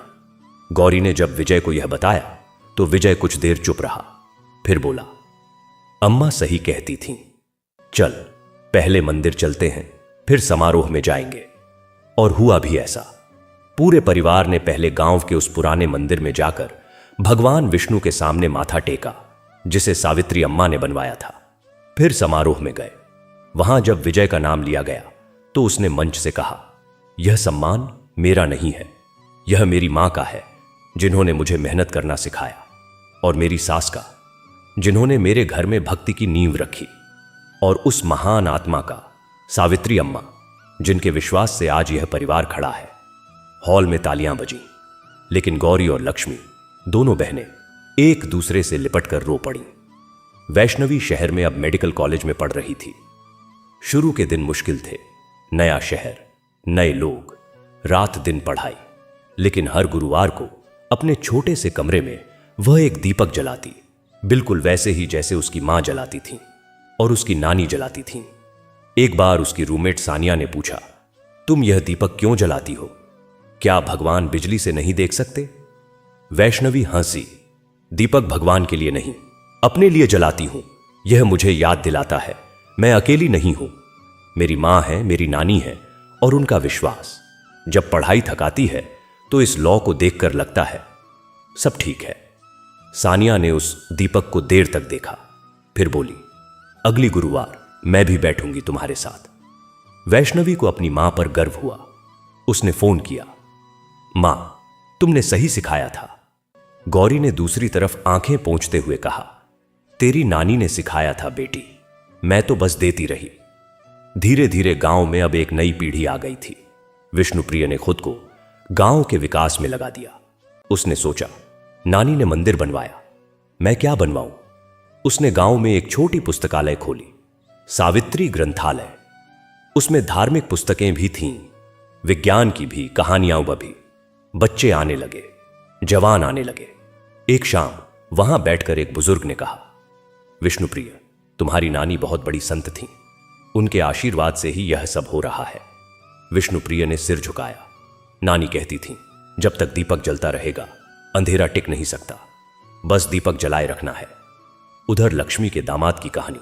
हां, विष्णुप्रिय की शादी हो चुकी थी, एक सादगी भरी लड़की से, प्रियंका। वह पास के गांव से थी, न तो बहुत पढ़ी लिखी न अमीर, लेकिन उसकी आंखों में बिल्कुल वैसी ही शांति थी जैसी लक्ष्मी की थी। शादी के पहले दिन लक्ष्मी ने प्रियंका से पूछा, बेटा, तुम विष्णुप्रिय से क्यों शादी करना चाहती हो? प्रियंका ने सीधा जवाब दिया, मां जी, क्योंकि वह वैसे ही हैं जैसे मैं बनना चाहती हूं, बिना दिखावे के अच्छे। लक्ष्मी ने उसे गले लगा लिया। उसे लगा अम्मा के आशीर्वाद की यह आखिरी किरण है जो अब बहू के रूप में घर में आई है। प्रियंका ने आते ही पूजा की चौकी संभाली। दीपक जलाने की उसकी आदत देखकर गौरी ने एक दिन लक्ष्मी से कहा, यह लड़की बिल्कुल हमारी अम्मा जैसी है। लक्ष्मी हंसी, नहीं दीदी, यह उनसे भी बेहतर है। यह कंप्यूटर भी चलाती है और दीपक भी। एक बार की घटना है, गांव में भयंकर बाढ़ आई। बारिश रुक ही नहीं रही थी, नदी उफान पर थी। कई घर ढह गए, फसलें बर्बाद हो गईं। पूरा गांव परेशान था। विष्णुप्रिय और गोपाल, दोनों भाई, राहत कार्य में जुट गए। विष्णुप्रिय ने ग्रंथालय को राहत केंद्र में बदल दिया। प्रियंका और लक्ष्मी ने मिलकर रसोई संभाली। गौरी ने बूढ़ों और बच्चों की देखभाल शुरू की। विजय और संजय ने अपने अपने खेतों का पानी खोल दिया ताकि पड़ोसियों के खेत न डूबे। कलावती देवी, जो अब काफी बूढ़ी हो गई थीं, हर सुबह पूजा करती और बस इतना कहती, भगवान विष्णु, इस गांव को बचा लो। और एक दिन बारिश रुकी। धीरे धीरे, जैसे किसी ने बटन दबा दिया हो, सूरज निकला। लोग बाहर निकले, एक दूसरे की मदद की, घर बनाए, रास्ते साफ किए। उस शाम जब दीपक जलाए जा रहे थे, प्रियंका ने विष्णुप्रिय से कहा, तुम जानते हो इस बाढ़ में सबसे बड़ी बात क्या रही? क्या? कोई नहीं रोया। हां, लोग परेशान थे, लेकिन रोना कोई रोया नहीं। सबने काम किया। यही तो तुम्हारे परिवार ने सिखाया है। रोने से काम नहीं चलता, उठने से चलता है। विष्णुप्रिय ने प्रियंका के हाथ में हाथ रखा। नानी कहती थी, विष्णु भगवान को विश्वंभर कहते हैं क्योंकि वे पूरे ब्रह्मांड को संभालते हैं, लेकिन असली विश्वंभर वह है जो अपने गांव को संभाले। उस रात पूरे गांव में दीपक जले, पुराने मंदिर से लेकर हर घर तक। लोगों ने विष्णु भगवान के भजन गाए और जो दीपक सावित्री अम्मा ने बरसों पहले जलाया था, वह आज भी जल रहा था। अब बात गोपाल की। गोपाल बड़ा होकर बहुत ही निराला निकला। उसे न तो खेती में रुचि थी, न पढ़ाई में ज्यादा। उसे बस रामायण सुनना, भागवत पढ़ना और गांव के लोगों की सेवा करना अच्छा लगता। लोग उसे छोटे महाराज कहने लगे। कलावती देवी चिंता करती, लक्ष्मी, इस लड़के का क्या होगा? न नौकरी न धंधा। लक्ष्मी हंसती, अम्मा जी, गोपाल तो अपनी ही धुन में है। देखिए, कभी न कभी उसकी धुन ही उसे कहीं ले जाएगी। और हुआ भी ऐसा। एक दिन गांव में एक बहुत बड़ा संत आए। उन्होंने गोपाल की सेवा भावना देखी तो पूछा, बेटा क्या करते हो? गोपाल ने हाथ जोड़कर कहा, कुछ नहीं महाराज, बस भगवान का नाम लेता हूं और जो मिल जाए वह करता हूं।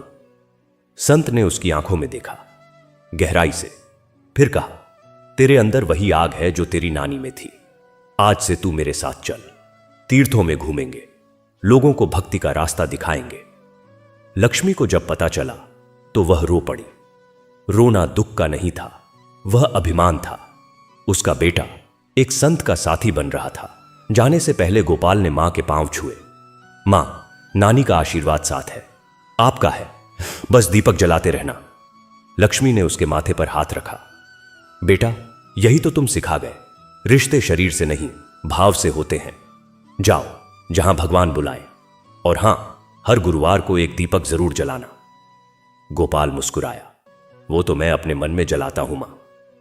लक्ष्मी ने उसे देखा। उसे इतने सालों बाद सावित्री अम्मा की वही चमक उस लड़के की आंखों में दिखी। उस दिन गांव में कई लोग आए गोपाल को विदा करने।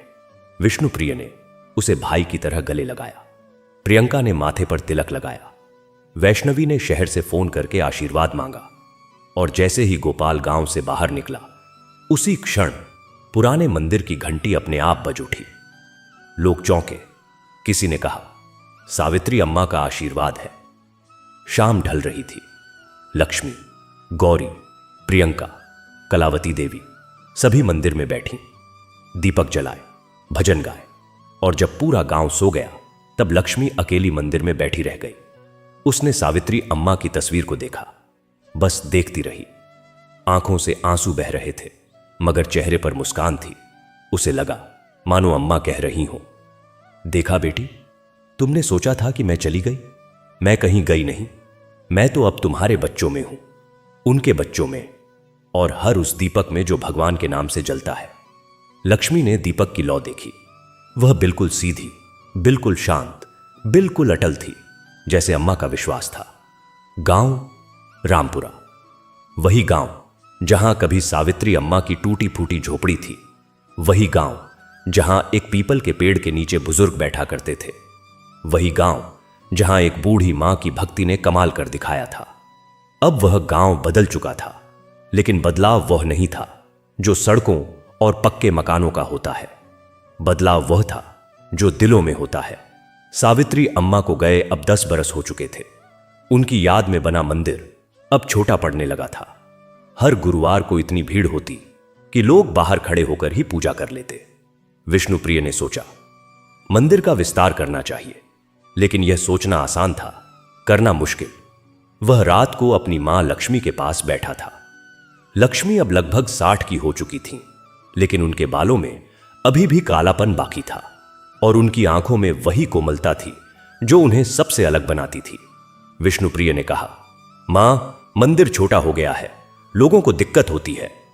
लक्ष्मी चुपचाप सुनती रही, फिर बोली, बेटा, मंदिर ईंट पत्थर का नहीं, दिलों का होता है। पर अगर तुम्हें लगता है कि जगह चाहिए तो करो, लेकिन याद रखना, जो पैसा लगेगा वो किसी की जेब पर बोझ न बने। लोग खुद आगे आएं तभी सही। विष्णुप्रिय समझ गया। उसने अगले दिन गांव के बुजुर्गों को बुलाया। उनमें से कोई 75 का था, कोई 80 का। सबने एक ही बात कही, सावित्री अम्मा के मंदिर का विस्तार हम अपना दान देंगे, लेकिन शर्त यह है कि कोई भीख नहीं मांगी जाएगी, न ही किसी पर दबाव डाला जाएगा। विष्णुप्रिय को यह शर्त बहुत अच्छी लगी। उसने कहा, बस एक काम करते हैं, हर परिवार से जो देना है वो खुद आकर रख जाए, कोई दरवाजा नहीं खटखटाया जाएगा। खबर फैली। अगले ही रविवार को पूरा गांव मंदिर परिसर में जमा था। लोग अपनी अपनी क्षमता के अनुसार पैसे ला रहे थे। कोई 100 रुपए ला रहा था, कोई 1000, कोई 10,000।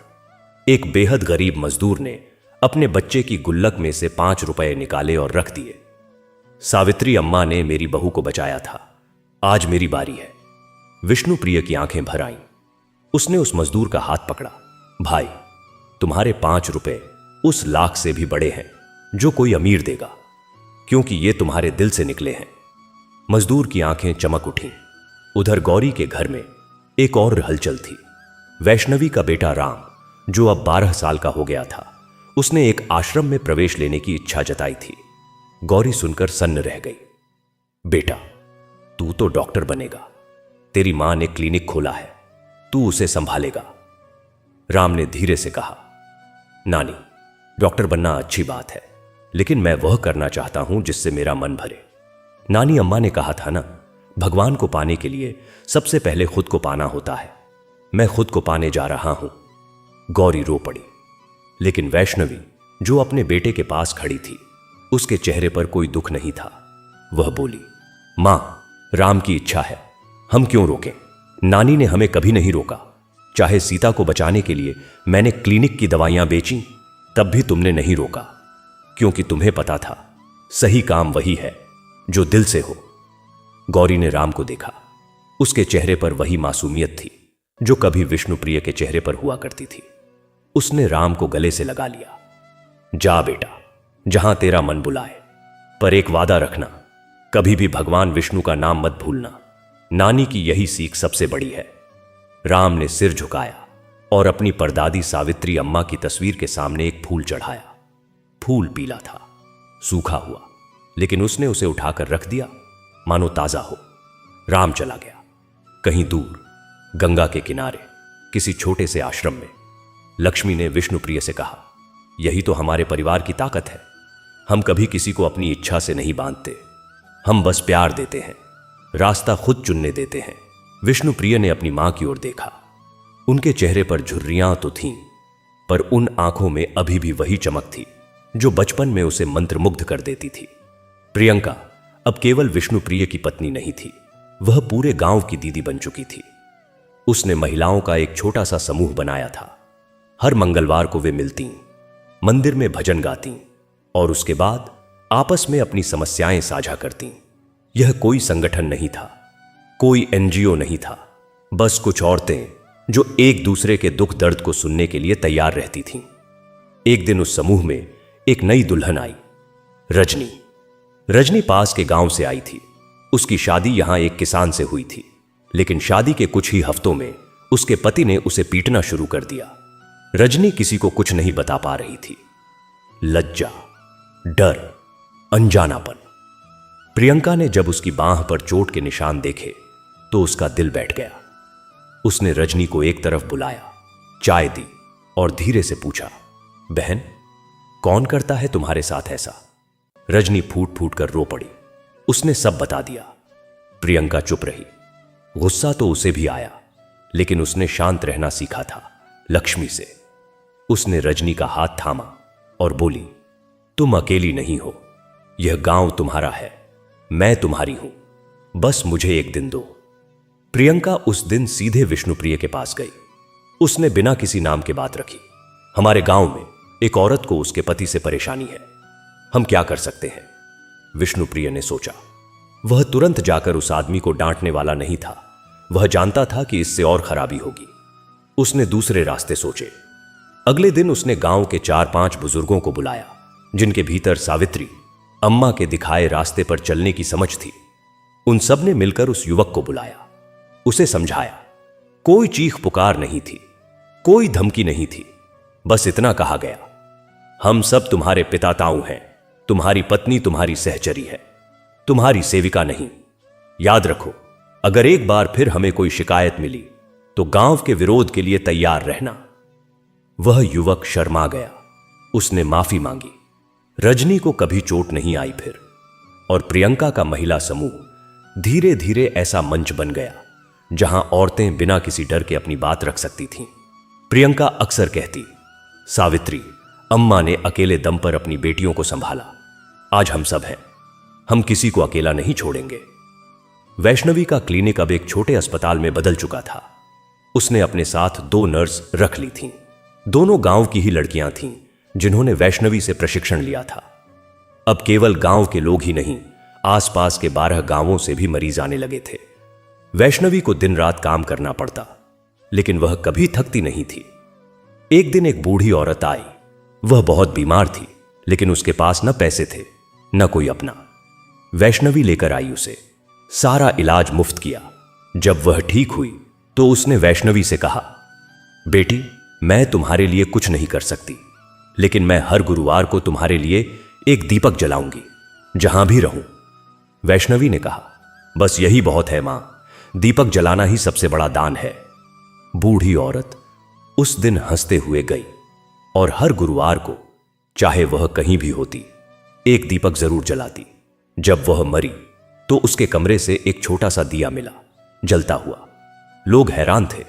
वैष्णवी ने कहा, यह दिया कभी बुझा ही नहीं। यह उस बुढ़िया की आस्था थी जिसने अपनी अंतिम सांस तक भगवान को याद किया।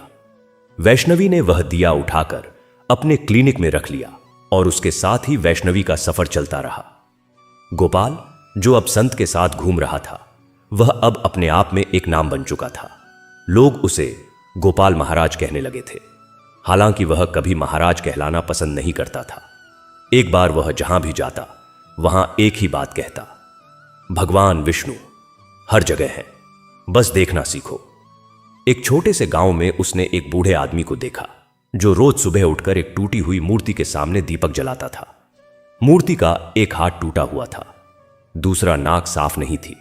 गोपाल ने पूछा, तुम यह मूर्ति क्यों पूजते हो? यह तो टूटी फूटी है।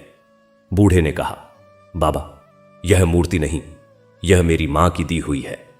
मेरी मां ने कहा था, भगवान किसी मूर्ति में नहीं होते, लेकिन जब तुम इस मूर्ति के सामने दीपक जलाते हो तो तुम्हारा मन भगवान से जुड़ता है। मुझे इससे जुड़ाव है। गोपाल ने उस बूढ़े को देखा। उसके चेहरे पर वही शांति थी जो एक बार सावित्री अम्मा के चेहरे पर देखी थी। गोपाल ने उस बूढ़े के पांव छुए और बोला, आप मुझसे बड़े संत हैं, मैं तो सिर्फ घूम रहा हूं, आप तो वहीं रुके हैं जहां भगवान है। बूढ़े की आंखों में आंसू आ गए। उस दिन गोपाल ने एक नई बात सीखी, भक्ति के लिए कहीं जाने की जरूरत नहीं होती। भक्ति तो घर बैठे भी की जा सकती है, बस दिल को साफ रखना होता है। गोपाल 4 साल बाद गांव लौटा। वह अब बड़ा नहीं हो गया था। उसके चेहरे पर दाढ़ी थी, आंखें गहरी हो गई थीं, लेकिन बातें अब भी वही थीं, सरल, सीधी, सच्ची। जब वह गांव की सीमा पर पहुंचा तो उसने देखा कि पीपल के पेड़ के नीचे एक नई बेंच लगी थी। उस पर एक नोटिस था, इस बेंच पर सावित्री अम्मा को याद करने वाले बैठते हैं। वह बहुत देर तक वहां बैठा रहा, फिर धीरे धीरे अपने घर की ओर चला। रास्ते में उसे लक्ष्मी दिखी। घर के आंगन में बैठी चिड़ियों को दाना डाल रही थीं। आवाज लगाई, मां। लक्ष्मी ने पीछे मुड़कर देखा। एक पल वह कुछ नहीं बोली, फिर दौड़कर आई, अपने बेटे को गले से लगा लिया। गोपाल, तू आ गया। कितने साल रो रही थी लक्ष्मी और हंस भी रही थी। गोपाल रोया नहीं, उसने मां का सिर सहलाया। मां, तुम नहीं बदली। लक्ष्मी ने उसे अंदर खींचा, खाना खिलाया, पूरा ब्यौरा पूछा। गोपाल ने सब बताया, कहां गया, क्या देखा, क्या सीखा। रात को पूरा परिवार इकट्ठा था। विष्णुप्रिय, प्रियंका, उनके दोनों बच्चे श्री कृष्ण और राधा, वैष्णवी जो क्लिनिक से जल्दी लौट आई थी, गौरी और कलावती देवी जो अब बिस्तर पर रहती थीं लेकिन सुनने के लिए बाहर आ गई थीं। गोपाल ने सबको आशीर्वाद दिया। श्री कृष्ण जो 9 साल का था, उसने पूछा, ताऊ जी, आपने भगवान को देखा? गोपाल मुस्कुराया, हां बेटा, रोज देखा। तू भी अगर आंखें ठीक से खोलकर देखेगा तो रोज देखेगा। कभी किसी की सेवा में, कभी किसी के दान में, कभी किसी के आंसू में, कभी किसी के दीपक में। राधा जो 6 साल की थी, वह गोपाल की गोद में चढ़ गई। ताऊ जी, मुझे भी भगवान चाहिए। गोपाल ने कहा, तेरे पास पहले से है बेटी, बस तू उसे पहचान ले। तू जिस दिन किसी भूखे को रोटी खिलाएगी, उस दिन तू समझ जाएगी। लक्ष्मी ने गोपाल के सिर पर हाथ रखा, बेटा अब और मत जाना, रुक जा। गोपाल ने मां की ओर देखा, मां, जहां भगवान बुलाएंगे वहां जाऊंगा, फिलहाल कुछ महीने रहूंगा। फिर उसने हाथ फैला दिए, मानो बाकी बात हवा में घुल गई। गांव में अब एक नई चुनौती आई।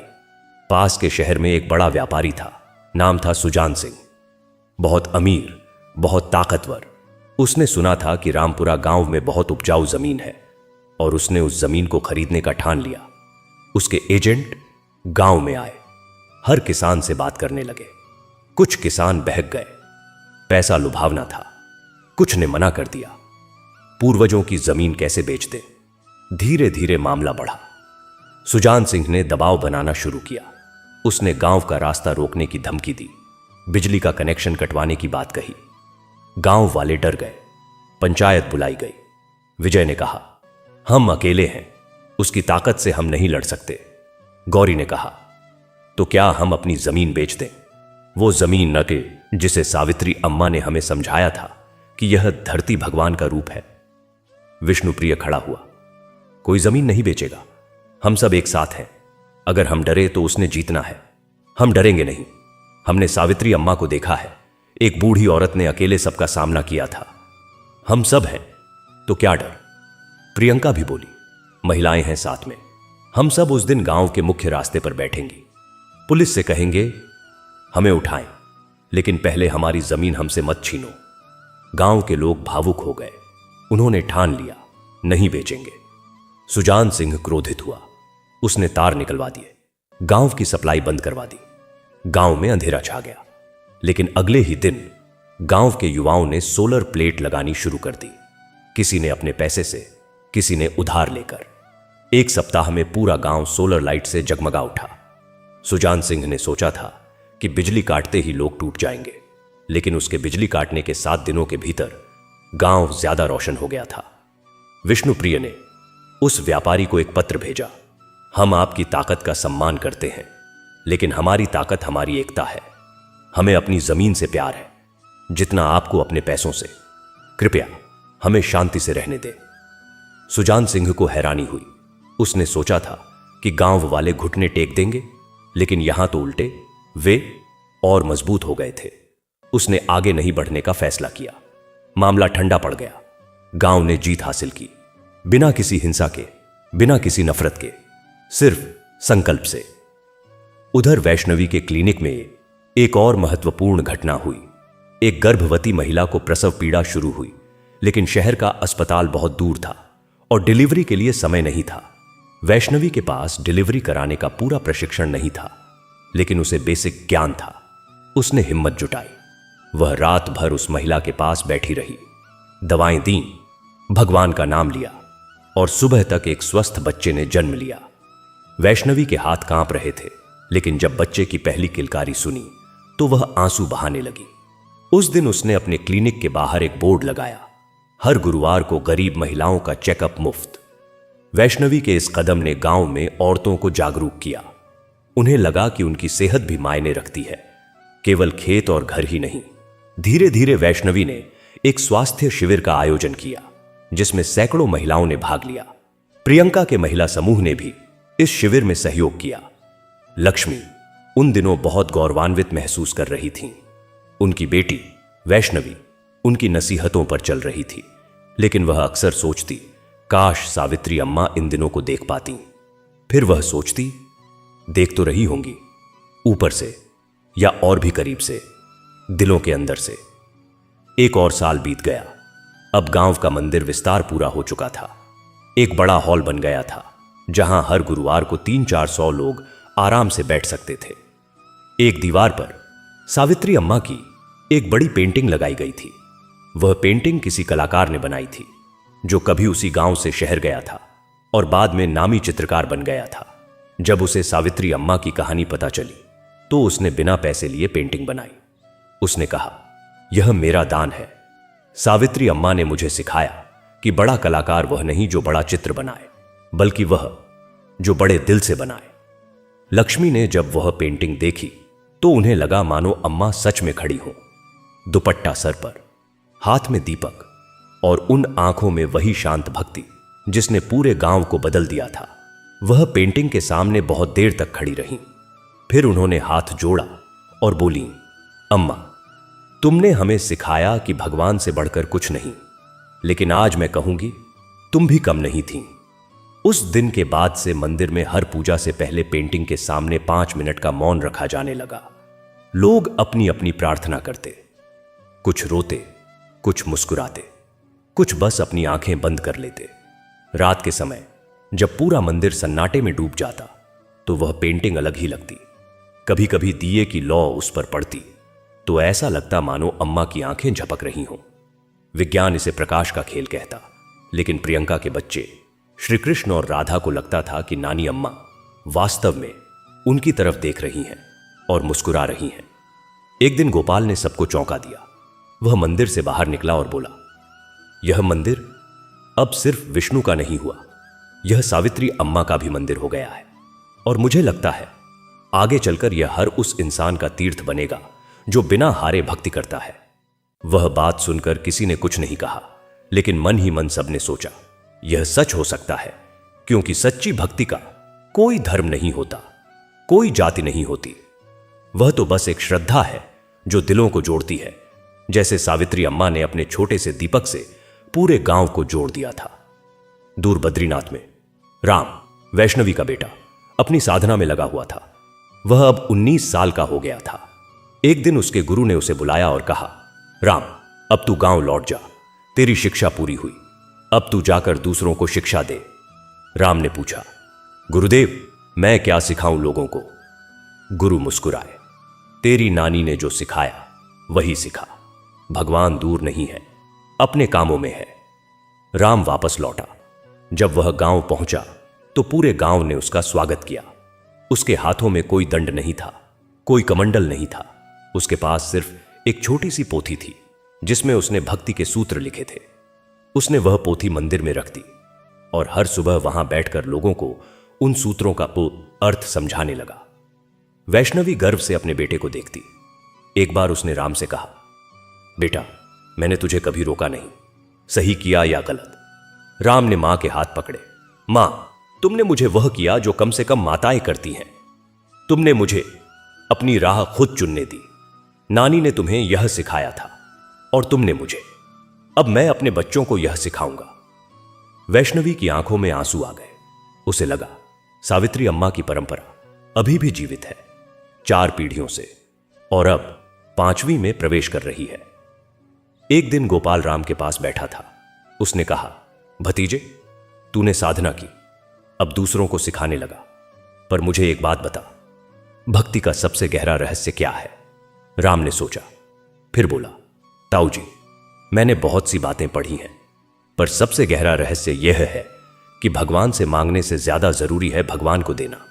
हम हमेशा लेने के लिए प्रार्थना करते हैं, सुख चाहिए, धन चाहिए, बेटा चाहिए, पर असली भक्ति तो वह है जब हम अपना कुछ देने के लिए तैयार हों, अपना समय, अपनी सेवा, अपना प्रेम। नानी ने यही किया। वह हर सुबह भगवान को अपनी चिंता देती थीं और बदले में भगवान ने उन्हें अपनी कृपा दी। यही आदान प्रदान है।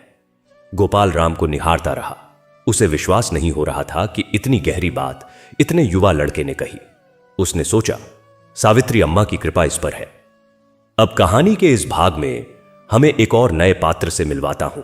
एक शहरी युवक जो गांव में घूमने आया था। उसका नाम था अमर। वह एक नामी कंपनी में नौकरी करता था, लेकिन उसके मन में एक खालीपन था।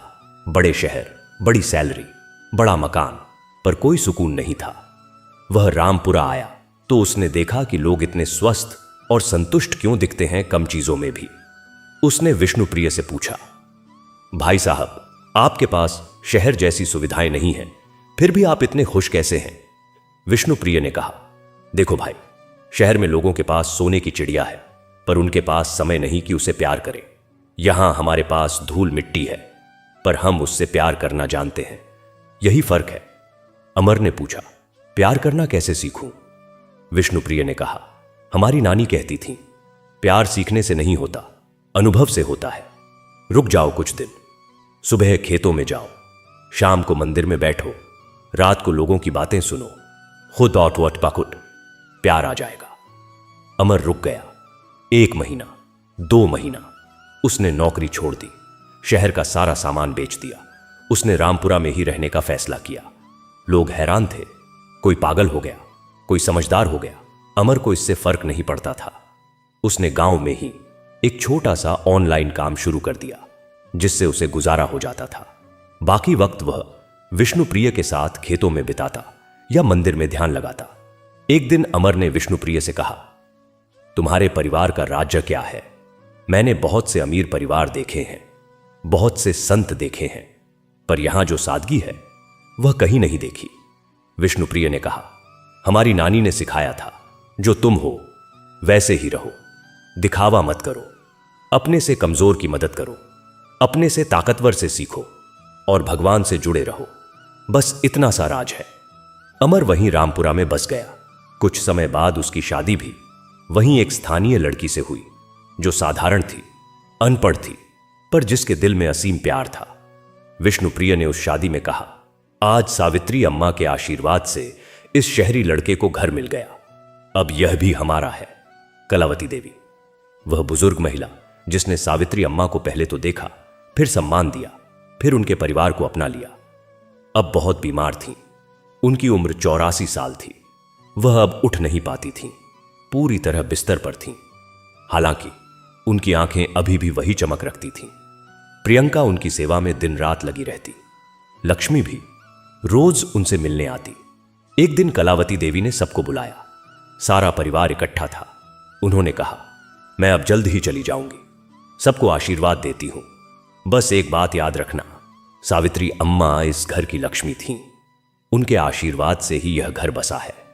उनकी तस्वीर से कभी नाता मत तोड़ना, गुरुवार की पूजा कभी बंद मत करना, और जब भी कोई मुश्किल आए बस दीपक जला देना।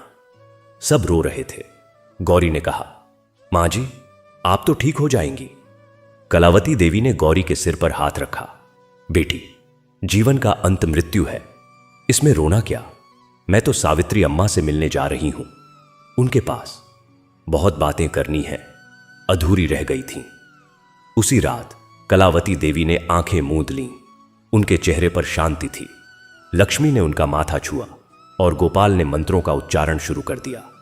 पूरा गांव उनके अंतिम दर्शन के लिए उमड़ पड़ा। कलावती देवी के जाने के बाद घर में फिर से एक खालीपन आ गया, लेकिन खालीपन को भरने की परंपरा इस परिवार को आती थी। लक्ष्मी ने अपनी जिम्मेदारी को और गंभीरता से लेना शुरू कर दिया। वह अब घर की सबसे बुजुर्ग महिला थीं।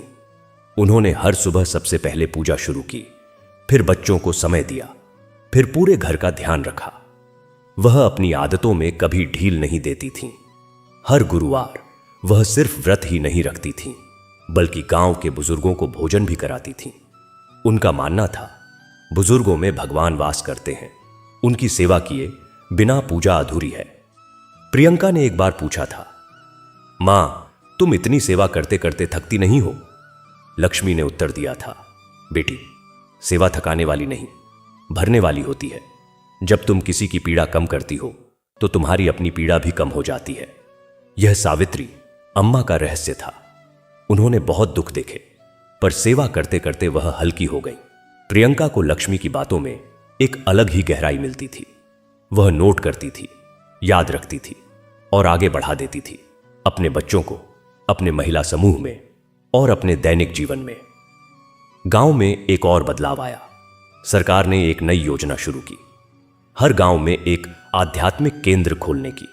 सबको लगा कि रामपुरा के मंदिर को इस योजना में शामिल किया जाए। विष्णुप्रिय बहुत खुश नहीं हुआ। उसने अफसरों से कहा, हम अपना मंदिर अपने पैसे से चलाते हैं, सरकारी मदद हमें नहीं चाहिए। बस हां, आप यहां आकर देख लें कि हम कैसे काम करते हैं और दूसरे गांवों में भी ऐसा करने की प्रेरणा लें। अफसर चकित रह गए। उन्होंने कहा, हमने कभी नहीं सोचा था कि कोई गांव मदद ठुकरा देगा। विष्णुप्रिय ने कहा, हम मदद नहीं ठुकरा रहे, हम अपनी स्वतंत्रता बचा रहे हैं। भगवान का मंदिर किसी सरकारी योजना से नहीं चलता, भक्ति से चलता है। अफसरों ने वहां का निरीक्षण किया। उन्होंने देखा कि मंदिर में सब कुछ व्यवस्थित है, बिना किसी केंद्रीय फंड के। लोग खुद आकर सफाई करते हैं, खुद फूल चढ़ाते हैं, खुद प्रसाद बांटते हैं। अफसरों ने यह मॉडल अपनी रिपोर्ट में शामिल किया। कुछ महीनों बाद प्रदेश के कई गांवों में ऐसे ही स्वयंसेवी मंदिर खुलने लगे। रामपुरा एक मिसाल बन गया था। इसका श्रेय किसी को नहीं दिया जा सकता था। यह सावित्री अम्मा के उस एक छोटे से दीपक की देन थी। गोपाल ने एक दिन घोषणा की कि वह अब पूरी तरह से गांव में ही रहेगा और एक गुरुकुल खोलेगा, जहां बच्चों को मुफ्त में संस्कार और संस्कृति सिखाई जाएगी। लक्ष्मी को यह सुनकर बहुत प्रसन्नता हुई। उन्होंने कहा, बेटा, तूने मन बना लिया तो पूरा परिवार तेरे साथ है। गुरुकुल के लिए जमीन मुखिया के बाद विजय ने दान कर दी, 5 एकड़। विजय ने कहा, जब हम सब कुछ भगवान से ले रहे हैं तो थोड़ी जमीन गुरुकुल को देना तो बनता है। गोपाल ने विजय के पांव छुए। उसने कहा, ताऊ जी, तुम्हारा यह दान अमर रहेगा। गुरुकुल बनने में 1.5 साल लगे। उस समय तक गोपाल उम्र में और पक चुका था, लेकिन उसके चेहरे पर अभी भी वही मासूमियत थी। एक उद्घाटन समारोह हुआ। पूरे गांव के लोग आए, आसपास के गांवों से भी बड़ी संख्या में लोग आए। उस दिन गोपाल ने एक भाषण दिया, इस गुरुकुल में हम बच्चों को किताबी विद्या के साथ साथ वह विद्या देंगे जिससे वे इंसान बने, वह विद्या जो सावित्री अम्मा के पास थी, सेवा, सादगी, संवेदना। उस दिन गुरुकुल में पहली कक्षा में 5 बच्चे बैठे। 5 ही सही, पर वे 5 बीज थे और गोपाल जानता था कि इन बीजों से बड़े बड़े पेड़ उगेंगे। प्रियंका के महिला समूह ने अब एक और कदम उठाया। एक छोटा उद्योग खड़ा किया जिसमें महिलाएं अगरबत्ती और धूप बनाती थीं। उन्होंने अपने उत्पादों का नाम रखा सावित्री धूप। किसी बड़ी कंपनी से प्रतिस्पर्धा नहीं कर सकते थे, पर उनकी धूप की सुगंध पूरे गांव में फैल गई। लोग दूर दूर से खरीदने आने लगे। महिलाओं को आत्मनिर्भरता मिली। उनके चेहरों पर एक नया आत्मविश्वास आया। प्रियंका अक्सर कहती, सावित्री अम्मा ने कभी अपने हाथों से धूप नहीं बनाई थी, लेकिन उनकी भक्ति की धूप ने पूरे गांव को सुगंधित कर दिया। हम तो बस उसी सुगंध को थोड़ा ठोस रूप दे रहे हैं। प्रियंका के इस व्यवसाय से मिलने वाले कुछ पैसे वह मंदिर के रखरखाव में लगाती थीं, कुछ गुरुकुल को देती थीं और कुछ गरीबों के इलाज में। एक दिन उन्होंने गोपाल से पूछा, ताऊ जी, क्या मैं सही कर रही हूं? गोपाल ने कहा, बहू, तुम वह कर रही हो जिसका नाम धर्म है। धर्म में कोई अच्छा बुरा नहीं होता, बस सही होता है कि तुम किसी के काम आ रही हो। तुम बहुत सही कर रही हो। प्रियंका के बच्चे श्री कृष्ण और राधा भी छोटी उम्र में ही गुरुकुल में पढ़ने लगे थे। गोपाल उन्हें खुद पढ़ाता था। श्री कृष्ण चंचल था, बातों में मारा मारा, लेकिन दिल का बहुत साफ था। राधा गंभीर थी, कम बोलती थी, पर उसकी पकड़ बहुत मजबूत थी। एक बार गोपाल ने कक्षा में पूछा, भगवान विष्णु सबसे ज्यादा किससे प्रेम करते हैं? राधा ने कहा, जो उनके जैसा बनने की कोशिश करता है। श्री कृष्ण ने कहा, जो दूसरों से प्रेम करता है। गोपाल हंस पड़ा, तुम दोनों सही हो। असल में भगवान विष्णु को वह पसंद है जो मनुष्यता को पसंद करता है। राम वैष्णवी का बेटा अब गांव का युवा गुरु बन चुका था। उसकी सादगी और ज्ञान ने काफी लोगों को प्रभावित किया था। युवा उसके पास सवाल लेकर आते थे, नौकरी कैसे पाएं, तनाव कैसे कम करें, जीवन का उद्देश्य क्या है। राम किसी को कोई उपदेश नहीं देता था, बल्कि अपनी जिंदगी से उदाहरण देता था। वह कभी नहीं कहता था तुम्हें यह करना चाहिए, वह कहता था मैं यह करता हूं, तुम देखो, अच्छा लगे तो अपनाना। एक बार एक युवक ने उससे पूछा, राम भैया, तुमने बद्रीनाथ में इतने साल बिताए, क्या तुम्हें कोई चमत्कार देखने को मिला? राम ने कहा, हां, सबसे बड़ा चमत्कार तो यह था कि मैं रोज सुबह उठता था, बर्फीले पानी से स्नान करता था, ध्यान करता था और मेरे मन को शांति मिलती थी। यह कोई बड़ा चमत्कार नहीं है, पर यह वास्तविक है। चमत्कारों के पीछे मत भागो, वास्तविकता के पीछे भागो, वही सबसे बड़ा चमत्कार है। वैष्णवी का अस्पताल अब छोटा पड़ रहा था। उसने सोचा 2 मंजिला इमारत बनाई जाए ताकि ज्यादा मरीज आ सके, लेकिन उसके पास पैसे नहीं थे। उसने गांव के लोगों से सहयोग मांगा। हर कोई अपनी हैसियत के अनुसार पैसे देने लगा। एक बूढ़े किसान ने लकड़ी का एक बोरा बेचकर 500 रुपए दिए। एक छोटे बच्चे ने अपनी जमा पूंजी के 10 रुपए दिए। पूरा गांव जुट गया। वैष्णवी की आंखों में आंसू थे। उसने गांव वालों के पांव छूने शुरू कर दिए। लोगों ने रोका, तू क्यों पांव छू रही है? तू तो हमारी बेटी है।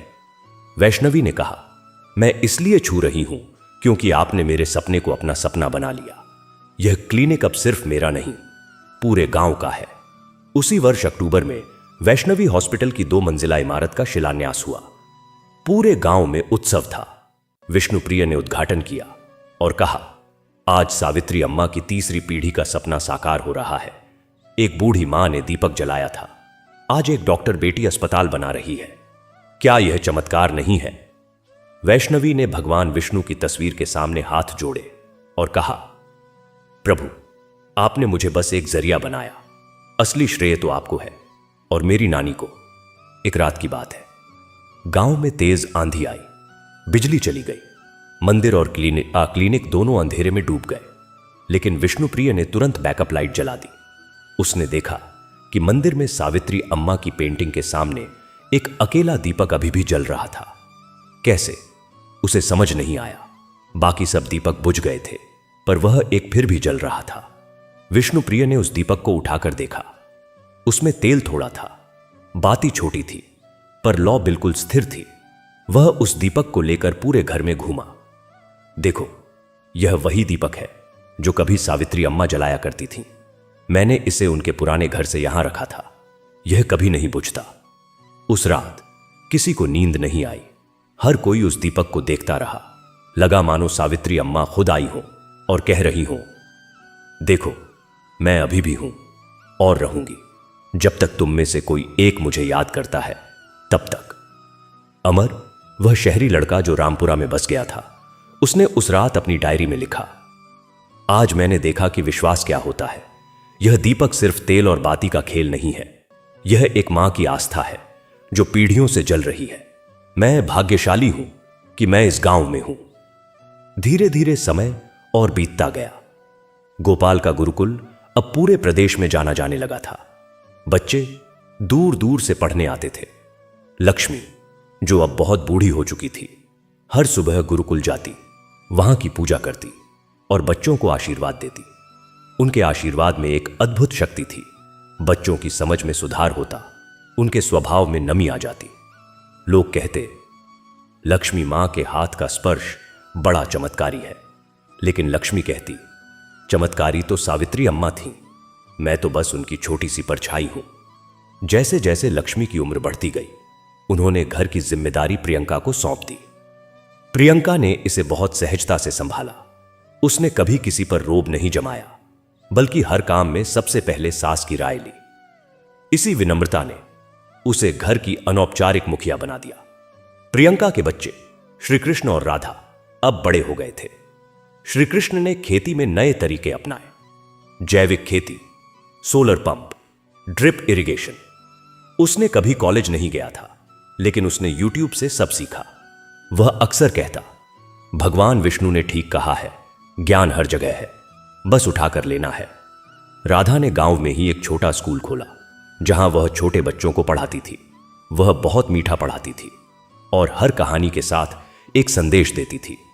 उसकी कक्षा में हमेशा भगवान विष्णु की कोई ना कोई कथा चलती रहती।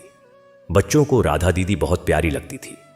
कहानी के इस लंबे सफर में कितने ही मोड़ आए, कितने ही प्रसंग छूट गए, जैसे सीता के बचाव का, जैसे प्रियंका के महिला समूह की कई छोटी बड़ी उपलब्धियां, जैसे वैष्णवी के अस्पताल में जन्म लेने वाले 100वें बच्चे का जश्न, जैसे विष्णुप्रिय और अमर के बीच हुई गहन बातचीत, जिसमें अमर ने यह समझा कि सुख शांति से मिलता है, भाग दौड़ से नहीं।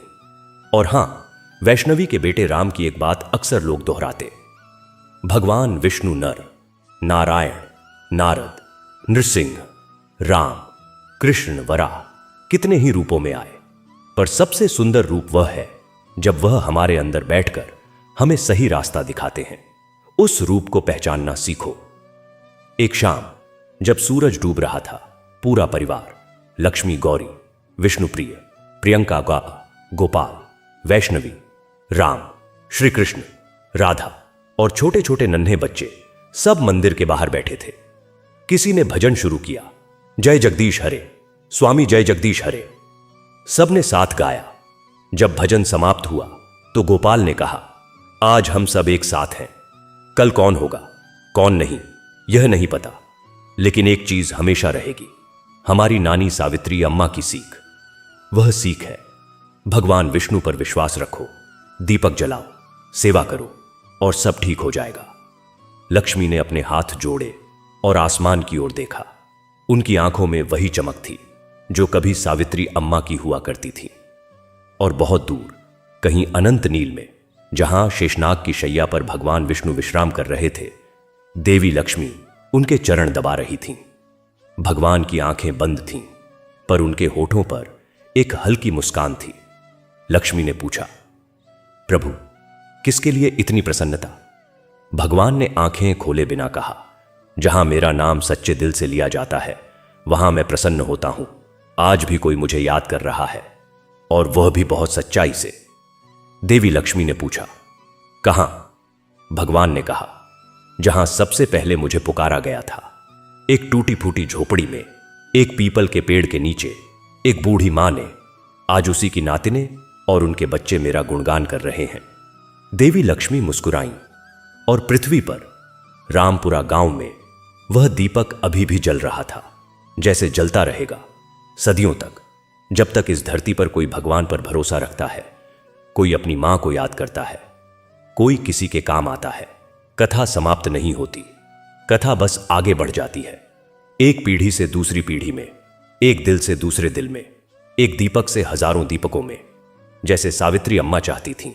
इसलिए यदि आप कभी रामपुरा जाएं तो उस पीपल के पेड़ के नीचे बैठिएगा, उस दीपक को देखिएगा और एक बार हाथ जोड़ दीजिएगा उस अदृश्य शक्ति के आगे, जिसने एक बूढ़ी मां को कभी नहीं तोड़ा और जिसने एक साधारण से गांव को असाधारण बना दिया। शायद तब आपको भी लगे, सावित्री अम्मा यहीं कहीं हैं, और वास्तव में वे हैं, क्योंकि सच्ची भक्ति मरती नहीं, वह बस रूप बदलती है।